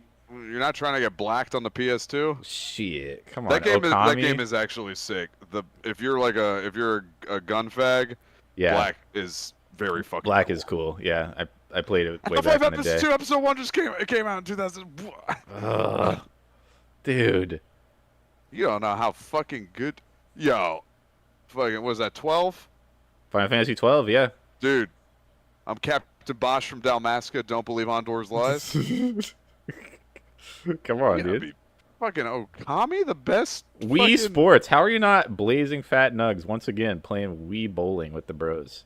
Dude, I don't know if the AVGN was the best thing going in 2006, dude. I think we had a lot of other sick shit we could have been doing. Yeah. No, you and your friends were lame in 2006 Mentally folding ideas. knowing that the inevitable had begun. Serving video over the internet was on the cusp of viability, and the web was already developing its own vernacular. Internet videos weren't just the happenstance of virality anymore, out of context clips forwarded via email or repurposed clips of shows and movies. They were things being made for the internet, and everything was about to change. I may not have been the most ardent fan, but it was impossible to not know about the angry video game nerd, and by extension James Rolfe, the man behind the Pocket Protector. As the story goes, James Rolfe was a pioneer of new media. While he arguably spawned the entire genre of angry reviews and undeniably set the tempo for thousands of creators, he set himself apart from the crowd by being a trained filmmaker, having a leg up on the skill sets of lighting, sound, and camera work. even as YouTuber became a real career, he never really seemed to embrace the identity, always seemed apart from it. As his peers would often detail, he wasn't a YouTuber, he was a filmmaker. But how could I square that reputation with this admission of his process, with the light stands arduously suspended with craft wire in lieu? Yeah, okay, so, alright. So he's saying, basically, like, AVGN is not a YouTuber, he's a filmmaker. But he doesn't do the thing the way that I would do that thing. He doesn't do the thing that they taught us how to do that thing in film school. It's like, dude, have you never worked with somebody that's, like, creative before? Like, I don't understand. Like, there are guys that just, like, look at shit and be like, oh, yeah, fuck that, we can just do it like this. Like, that's just how a dude like that thinks. Like, I would love to hear a second opinion on this, because I didn't go to film school as I'm heterosexual. Right. But I was always of the opinion, on a film set, it is not a sliding scale. It is pass, fail. yeah, it either does that thing that thing needs to do, or it doesn't. Yeah, and that's all that matters. Yeah. I guess to maybe to contradict my earlier statement about heterosexuality, I read Kevin Smith's autobiography when I was a younger man. Sure. And in it, he talks about how Bruce Willis gave him a ton of shit for not knowing the names of his lenses on the set of Combat. He was like, Kev, you can't let anyone know you don't know what your lenses are, or your lenses are called. And this is Cop Out era K. Smith. You just got to understand, the younger man watching, Kevin Smith used to just be a cool fat guy. Right. Yeah, you may not know that now because he looks like a skeleton. Who makes a movie that's an NFT. Is that what he did? You don't know about Kilroy Was Here? No, dude. Is that an NFT movie? What the fuck? He made a NFT movie that's not even a good movie. Oh, no, bros. Okay. Yeah, dude, K. Smith has fallen. Shit. Okay. I did not know that. Yeah, he just pretty much said, he was like, no one ever asked me what my fucking lenses are after Bruce Willis. No, like, because nobody actually actually cares. Fucking asked me what my fucking lenses are called. Yeah, nobody actually cares about that shit. Like, it's just a pissing contest between, like, art dudes that, like, want to look cool. You know? Like, that's all that kind of shit is. Like, I've learned that, like, it does not matter. Like, all that extra shit of, like, oh, your lenses or my aperture, like, all that shit does do something, but, like, it doesn't matter as much as, yeah, just getting the shot and, like, getting a good take of that thing and just moving on and, like, getting the thing out. If you guys ever miss hanging out with us, by the way, just fire up all the No More Heroes 3 cutscenes where Bishop and Travis talk about Takashi Miike. Yep. I remember, I think I read an interview with Miike where he was just like, yeah, so we gotta get a cop car for this shot. And I don't know what lengths he went to, but he was like, yeah, we got one. Yeah. Yeah, we fucking did it, dude. All good. It's all right.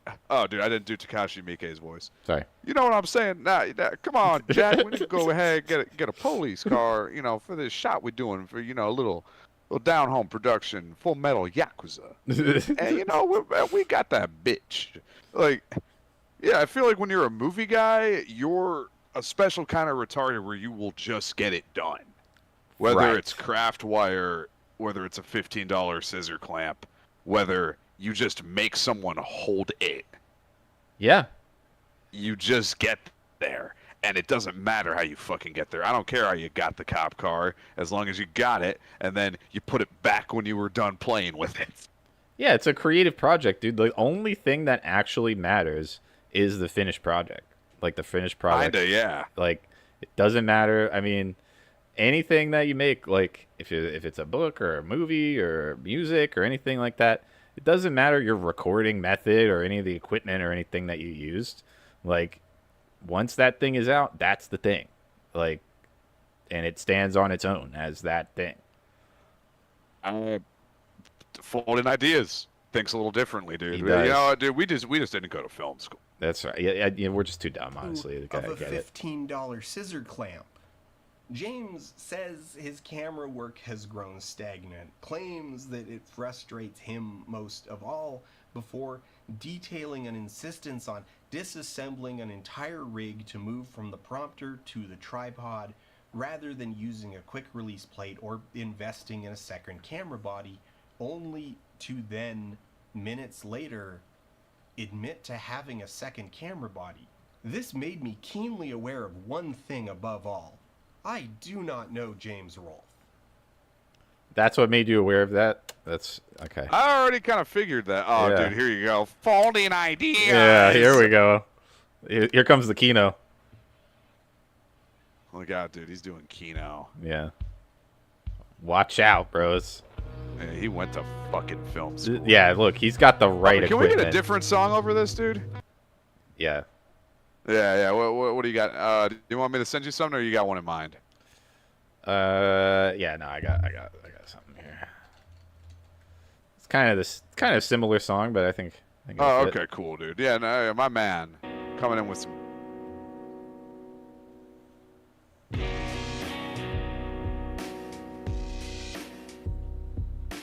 Yeah, you know how it is, bros.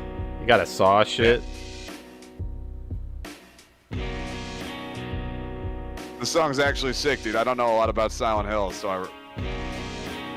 Pretty good. It's one of my Yeah, faves. that's tight, dude.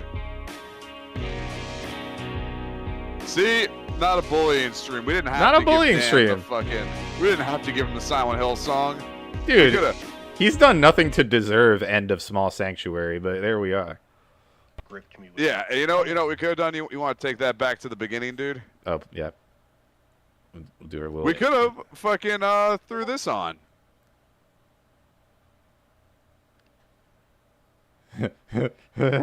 All right.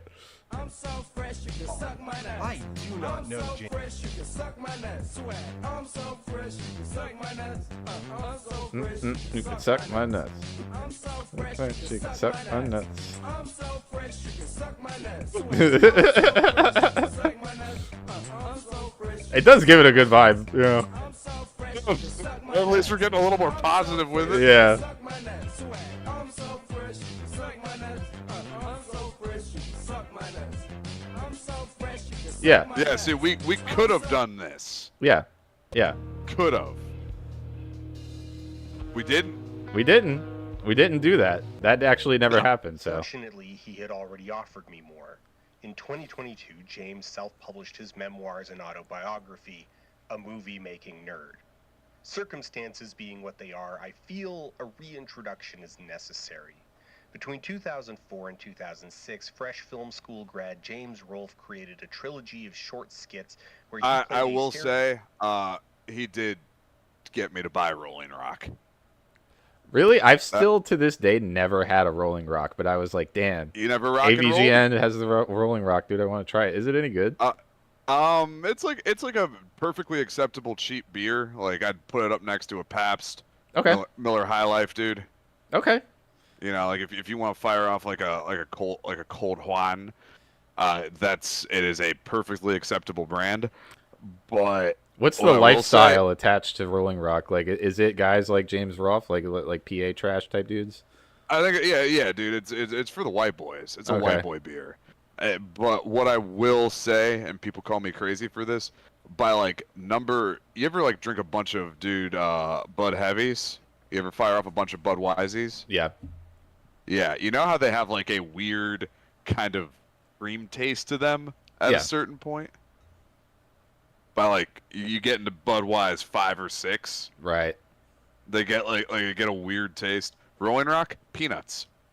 I swear to God. Okay, a little salty. By like my third or fourth one, yeah, there's like a peanut taste to it.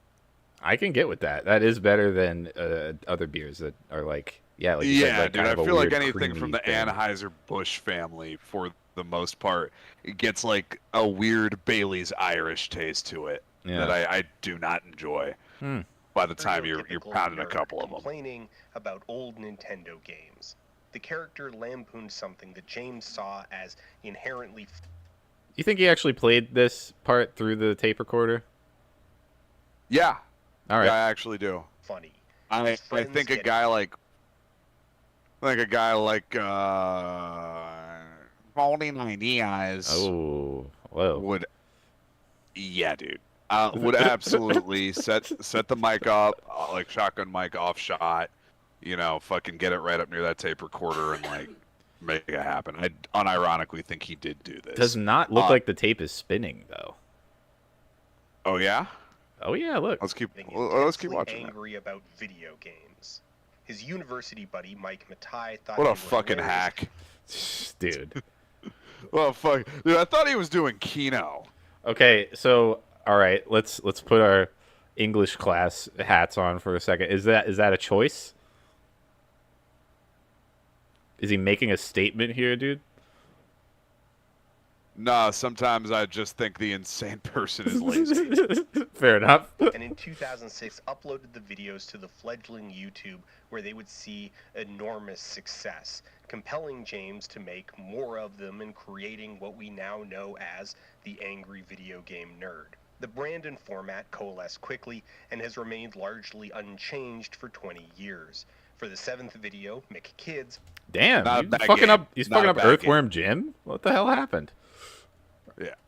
Their friend Kyle Hey, McKids is not a bad game. Yeah, it's fine. Justin wrote an absolute earworm of a theme song that is honestly somewhere between 40 and 80% of the reason that we're having this conversation in the first place. I will give him that. The song is very Yeah. catchy. This song For rips. the first many years, the show was a collaboration between Mike and James. Mike, an avid retro gamer with an extensive collection, would feed James material Racist and comic book manage maker. logistics like web hosting, maintaining the YouTube channel, securing partnerships with outlets like Screw Attack, and James would handle the video production. The show's comedy hinged, and really still hinges, on a combination of acidic vulgarity, casual violence, and an excess of juvenile machismo. Yep. Yeah. Yep, that's what I got. This game is worse than a Mischief Night prank. Mischief Night is throwing toilet paper all over someone's yard. This game is the equivalent of throwing toilet paper after you wiped your ass. It's as refreshing as a horse's anus. Fuck the crawl up its bird ass, and fuck you, you fucking clown-faced Joker, kiss makeup wearing King Diamond, Beetlejuice, Alice Cooper, Marilyn Manson motherfucker. But it wasn't talk to- James's first Hey, you talk to the late Brandon Lee that way, dude? That's Yeah, crazy. Damn, dude. creation. James did not apparate ex nihilo in 2006. Oh. Whoa. Watch that fold, dude. Whoa, he's folding the ideas. Watch out. And a movie-making nerd is an opportunity to delve into that prehistory.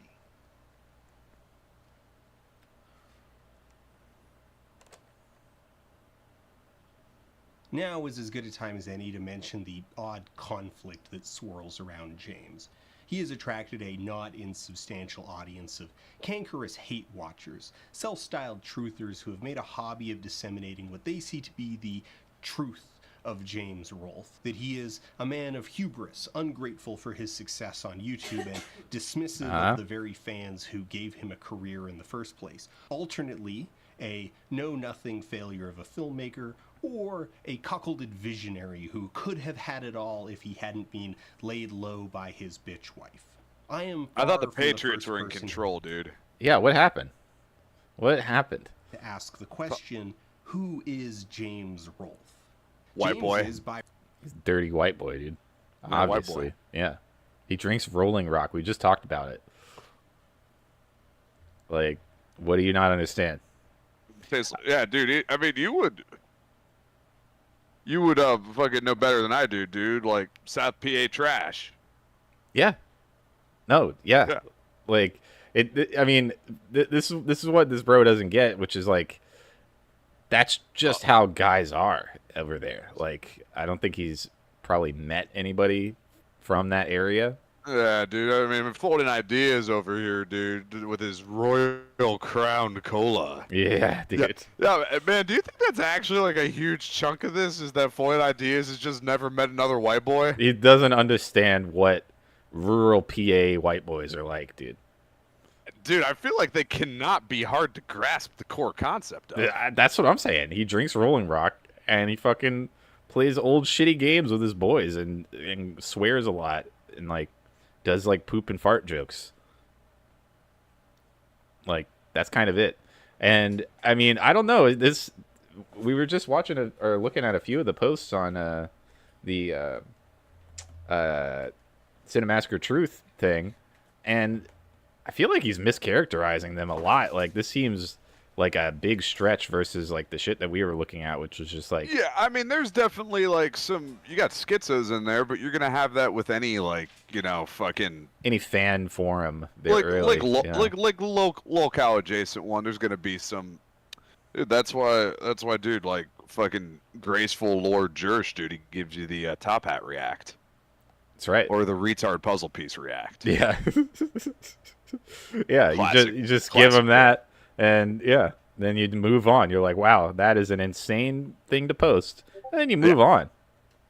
Dude, yeah, because like, dude, users will haunt your life. You know, they are everywhere on the internet. I would say there are more.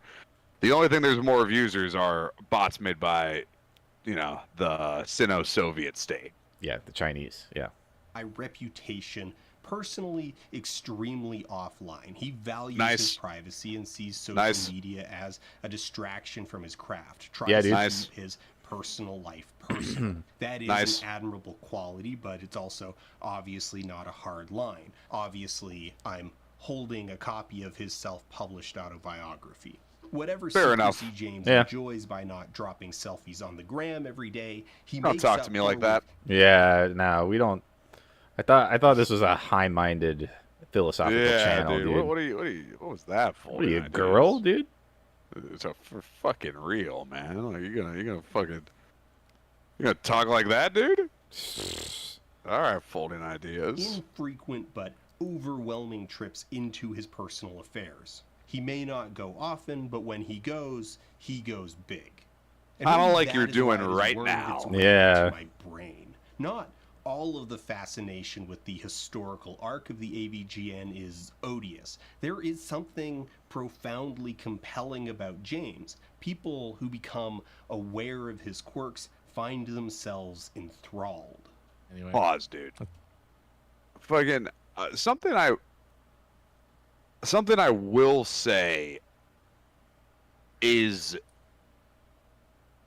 I get when you like, dude, Boss Man Jack. Okay. We're Boss Man Jack enjoyers Sure. to the marrow. And you know why that is? Because I don't want to. Because he does his thing, and in no way do I want to interfere with that. Correct. And what is his thing, dude? Because he's got two. He likes to gamble, Correct. and he likes to smoke crack. Absolutely. Yeah. Now, they don't make them like BMJ no more. Right. They don't do that no more. And that can be kind of true for James as well. Like if you're like a locale guy, right? Like if like you like to watch like weirdos on the internet, exceptional individuals on the internet. Yeah. And I think that's a time-honored tradition. I think that is a time-honored tradition of the internet. And if you want to fucking talk about them, also good.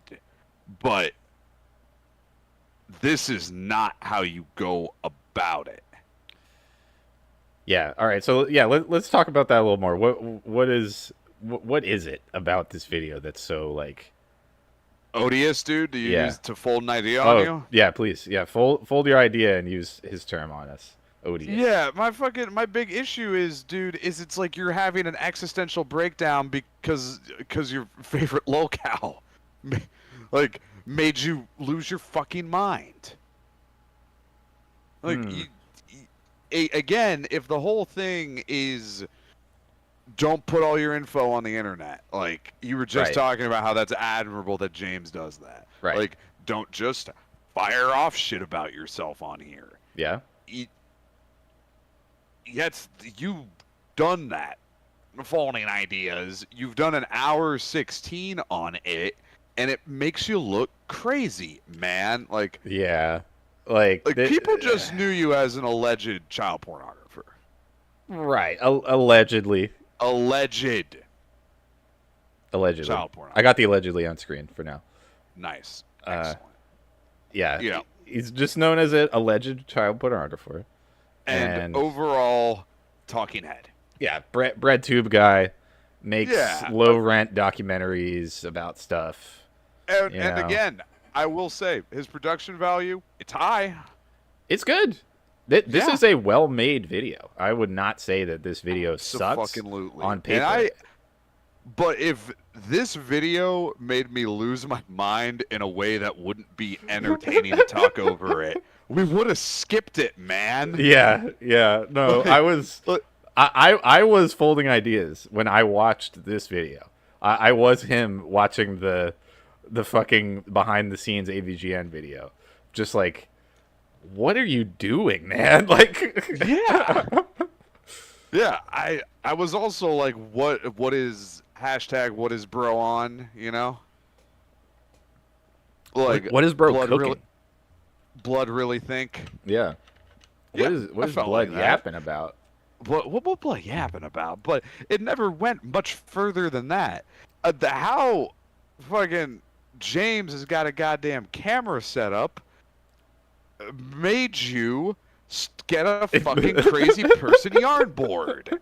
Yeah. That's why this video's entertaining. Yeah, like you watched James have a lighting thing on his ceiling and had like a weird little teleprompter janky setup with like some scrap pieces of trim that he had in his garage. Yeah. And that made you lose your fucking mind to the point where you made this weird swan song video about yourself that sucks. Like you made this video about like why you suck as a filmmaker, and also which I don't and also AVGN. Yeah, it's like this weird like, check this out, dude, suicide baiting type behavior. You know, bringing it back to Boss Man Jack. How does BMJ sound when he baits, dude? I'm gonna fucking dude. I'm gonna fuck, dude. I'm gonna fucking dude.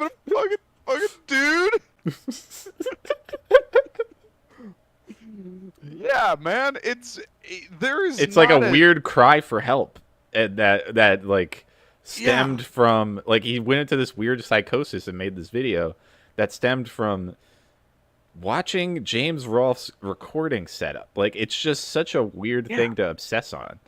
And I think I like what you said earlier, which is not even something I consider, which is why this is a two-man operation. Two halves of a whole idiot, dude. Yeah. You get the two of us together, dude, you get, like, 1/4 of Jesse Ventura. That's right.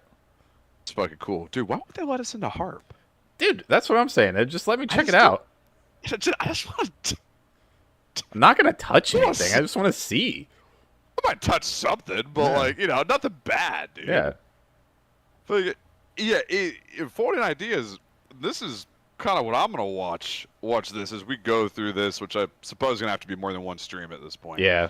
But like, what I'm gonna watch this under the deluge of another idea I just folded there. See, we can all do it. Is you just never met like a dirty white boy? Yeah, it's like he's never met a redneck before, also, which is like, that's like what rednecks do. Like, that's just kind of how they run shit. That's our culture, dude. Yeah, like there's. Look, Pride Month is over, dude. It's America. It's July. Yeah, like we can freely discuss rednecks and the redneck culture, which is. You just throw some shit together and it works.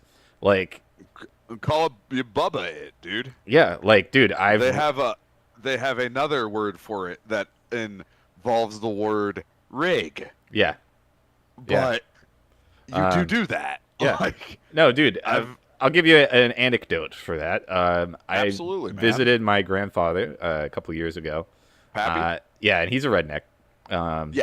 So visited his place, and he was so proud to show us his can crushing device that he made, because he's always knocking back these brewskis, and he started like recycling the cans. So nice. He made a can crushing device out of an air compressor and like a scrap pipe, that has like a hole in the very top. So it's just like picture like a pipe, and then at the very end there's like a little slit that he like cut out, like he welded it out. So then it's just like a thing that like falls in. So he's got a compressed air thing that like shoots this like thing that crushes the can, and then it falls into the basket. That's fucking sick, dude. Yeah, yeah. I was like, damn, that's awesome, dude. Yeah, you think he'd make me one? I don't know, maybe. Fucking damn it! I'm giving a little cash for it. Yeah, I don't know. I think it's cool when people do shit like that. I think it's cool when people just have a solution. It's like, fuck, man, if that works for you, like, dude. I mean, not for nothing. How often do you just like put a computer monitor on like a box to get that little extra height? Yeah, no, that is most like PC setups until you like eventually cave and buy like the little shelf that shit goes Yeah, on, or you get like the monitor that can like you can extend. You do a little kip up. Yeah. Yeah, I don't know, man. I don't. Look, as I said a couple days ago, dude, Shane Gillis is popular on TikTok. White boys are back. They're back. Yeah. We're back in a big way, dude. And I'm not going to have phony ideas fucking deritigate or deride. Nice. For whatever AVGN has set up that's working for him. Like, that's where it's like it's like people who do a stream, right? Like, you're going to do like a lolcow stream. Right. I feel like there are some things that are like a little beyond the pale if you're just getting into someone. Like, okay, so the Boog is fat. Everyone knows the Boog is fat. Sure. You know, you can get a couple jokes in about him being fat if you were going to talk about him 10 years ago. Right. But if that was all your video is Boog's fat and ugly, then again, let's go way back in the day here before he did all the wild shit he's done. Right. Then that feels like, why would you fucking make that video, dude? At a certain point, it's like easy and it's cheap and it's not funny. Right. You know what I mean? Yeah. Like he, I mean, like if you look at like the gym video, like there wouldn't be a 5-hour stream worth of content or whatever it was, like 4 hours or something worth of content if it was just, oh yeah, he's just fat. Like, but I feel like this video was like, he's kind of bad at like doing recording setups, and like that was like it. That was enough for this hour and 16-minute video somehow. Yeah, this is the first instance of A-logging the AVGN that I've seen committed to video. And to go this hard, right, is I don't know, dude. Like, does he really think that there's that much? Like, apparently he does, but it just, and again, dude, what ideas? Well, that's child pornographer. Overall, someone I don't love, but you know, even if like I'll even make an excuse for him, dude. Check this out. I'll even give him like allegedly a child pornographer. I'll even like really hit that allegedly. Yeah.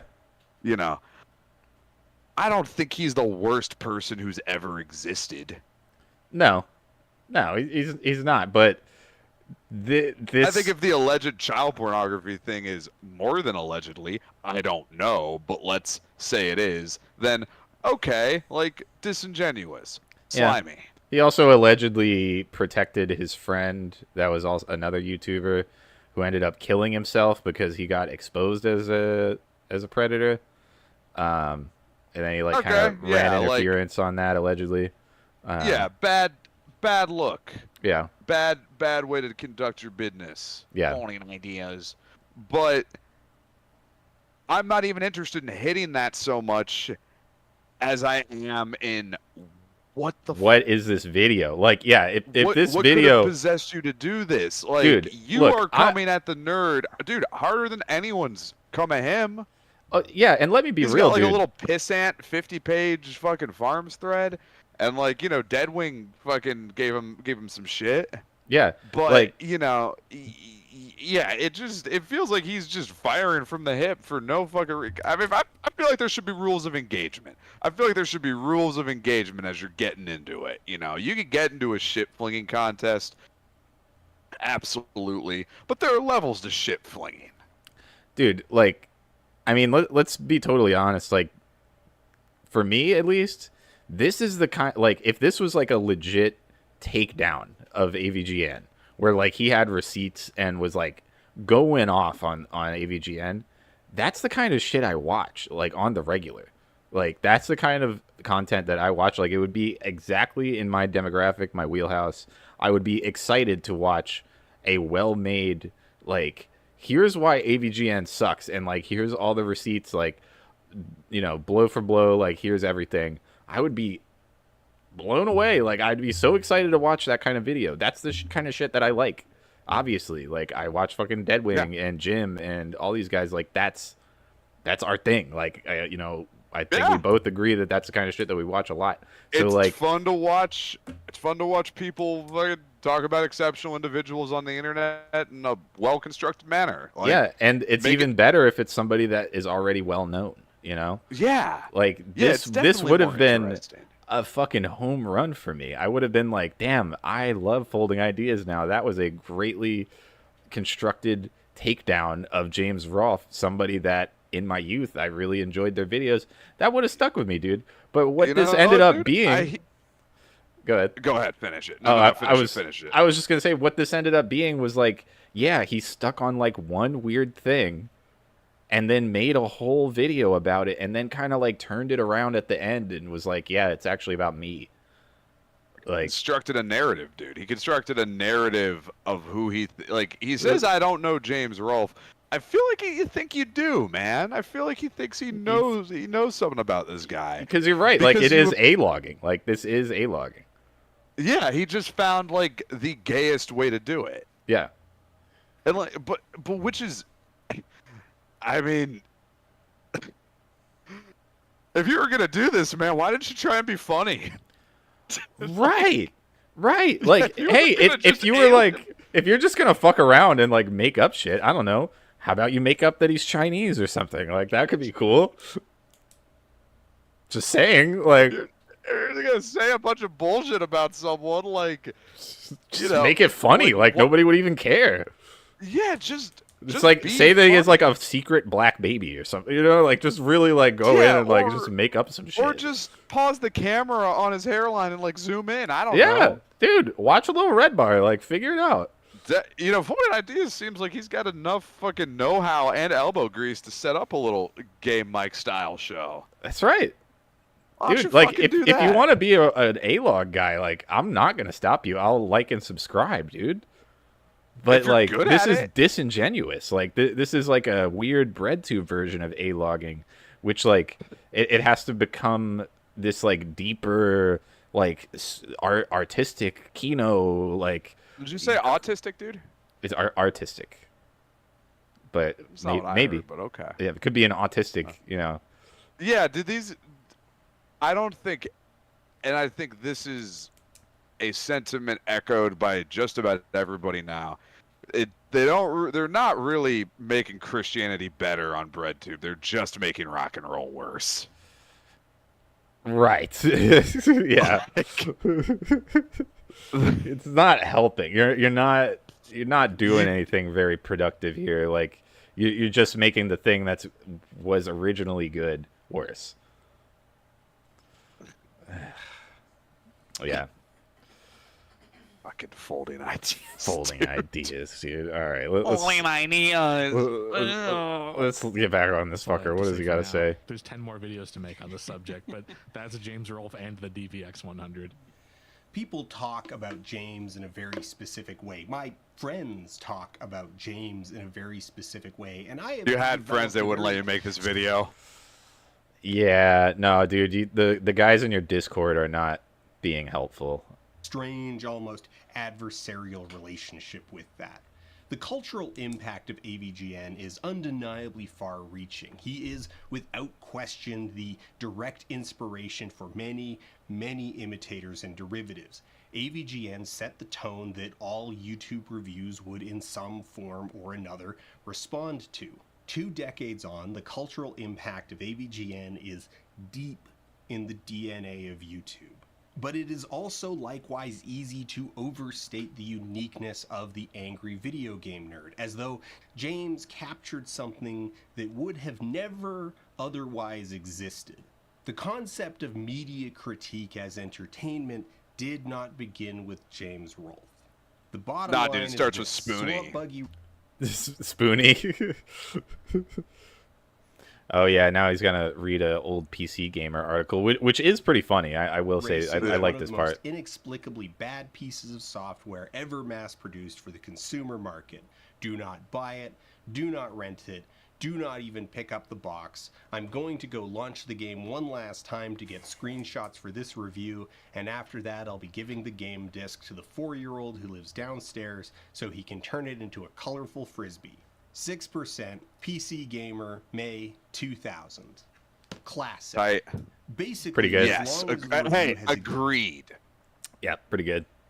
existed as a literary form, writers have sought to make them entertaining for their own sake. Even disregarding that long legacy, the DNA of the angry video game nerd follows in a lineage with Siskel and Ebert at the Movies, Mystery Science Theater 3000, Stomp Tokyo, and SeanBaby.com. Culturally, Hey, dude. The fuck is SeanBaby.com?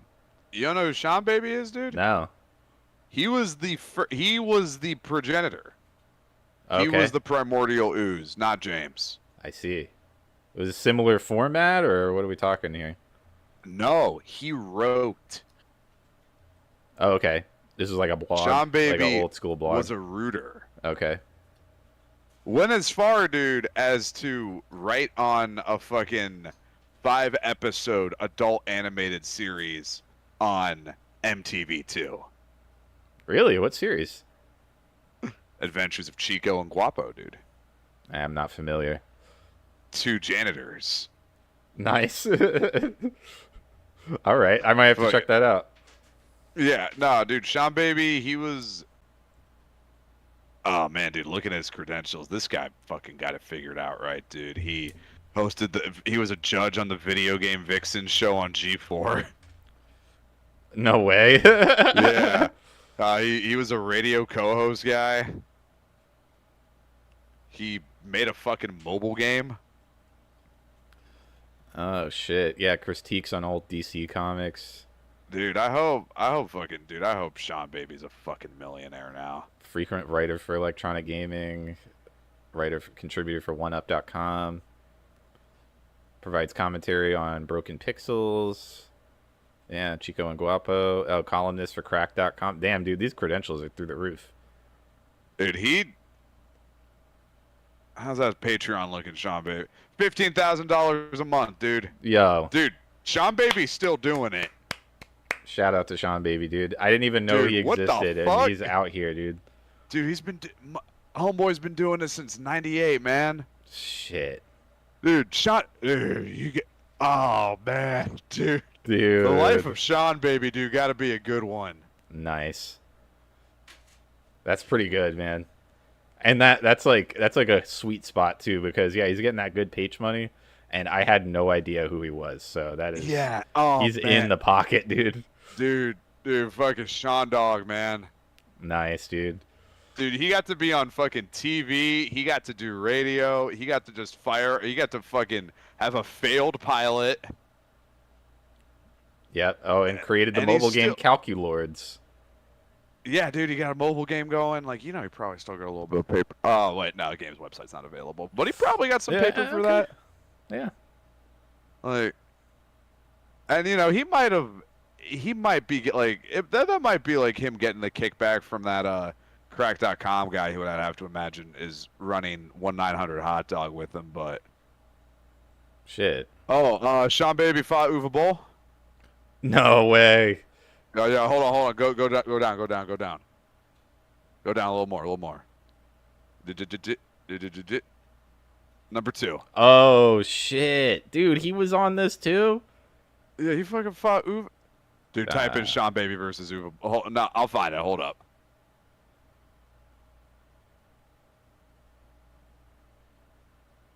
Oh, here we go. Oh, dude. Fucking apparently, he backed out. Uwe Boll, like, according to a user, dude, backed out from fighting Sean Baby, who has a black belt in Muay Thai. Damn, dude. Yeah, Uwe Boll was Sean riding that Baby high is, like, from beating actually low a tax. kickboxer. Yeah. Dude, the chat, Sean Baby, dude, this guy fucking rules. He fucking mogged Uwe Boll, dude. Dude, dude, I thought the Boll, dude, Uwe Boll, who did make low tax eventually kill himself. Yep. Dude, Sean Baby fucking rips. Dude. Sean Baby We could all appreciation be so stream. lucky, Yeah. dude, to be a 40-year-old man who's been on the internet since '98, talking that good shit. Dude, I now reject every content creator who's not Sean Baby or RNO. I have cast them all into the flames. Those are the only two good ones. That's right. Ugh. Damn right, bro. All right, come on, folding ideas. AVGN was right in line with Penny Arcade. In 2006, Jerry and Mike were entering their 8th year of success with a webcomic whose comedy hinged on acidic vulgarity, casual You own that violence, shit? and an excess Kinda of cool. juvenile machismo. A formula that had proven so successful, they were able to spin it off into its own expo in 2004. There were many people putting out the same kind of material as James, but his filmmaking background gave him a critical advantage in the early days of YouTube. Simply owning a digital camera and having a basic grasp of audio separated him from his competitors filming on webcams. James Rolfe was perfectly positioned and by coincidence struck an iron he didn't even know was hot. Like all YouTubers, he got lucky. He got insanely lucky. While the early YouTube subscriber numbers look modest by modern standards, James Nintendo Nerd was briefly the 8th largest channel on YouTube in Yeah, 125 and fucking way back then. That's pretty good. That's badass, dude. with 125,000 subscribers. We just said And the that, Folding channel's Ideas. Shut up, dude. Almost 4 million modern subscribers are respectable but somewhat mundane. The subscriber numbers don't betray just how popular the nerd really was. He was a big deal, By dude. the Yeah. time the AVGN movie was announced in I would like to do eventually do a stream of all the haters and perpetrators of AVGN, like all the copiers. 21 going, dude. Rest in peace, Armake 21. Yeah, little game dude. Rest in peace, game dude. Irate gamer. You know, all those guys. Ghost Hunter Chris Boris, dude. Formerly yeah. the irate gamer. Who was your favorite clone of the AVGN? Mine remains to this day Jedi 1. I honestly didn't really watch any of them. Like, I knew they existed, but I didn't really have a favorite. Like, I watched AVGN, and I was like, who's this fucking nostalgia critic? Get out of here, dude. Dude, I couldn't imagine being a critic, Chad. Yeah. He has a video about nostalgia critic, by the way. Folding ideas. That one's probably better. Yeah. 2011. I bet he won't make no video about Sean Baby, though. Dude, he would not dare. Nearly 300 million lifetime views. He didn't just have viewers, he had fans, passionate fans who made fan art. Not just fan art, fan video games. It is no overstatement to say that the angry video game nerd was a phenomenon. The book is structured around James's career as a filmmaker, taking it as a given that James is in fact not a YouTuber. Even AVGN is conceptualized as a Cinemassacre production, just one of the many things that James has made. James has been making movies since he was 8 years old, and in the telling of the story, James chronicles his career from that point through film school to the first performance of his band Rex Viper in October 2021. The shocking thing really is how absent the nerd is in the book, to the point it's hard to articulate how little weight is given to the subject. You learn more about what James thinks of the film Wavelength than you do the web show that is, holistically, his 20-year career. And now we're going to talk about Wavelength. Okay. So yeah, I think this is probably a good place for me to tap, dude. Just I think so too. Got that workies tomorrow, but like, bookmark it. Let's hop back on sometime later this week. Yeah, I'm down with that. I am off for July 4th, so maybe we'll just do it on I am on as Thursday. well. We love this country, love our apple pie. Yep. Yeah, dude. Sometimes I just I'll just pull up a picture of Mount Rushmore on my phone and look at it.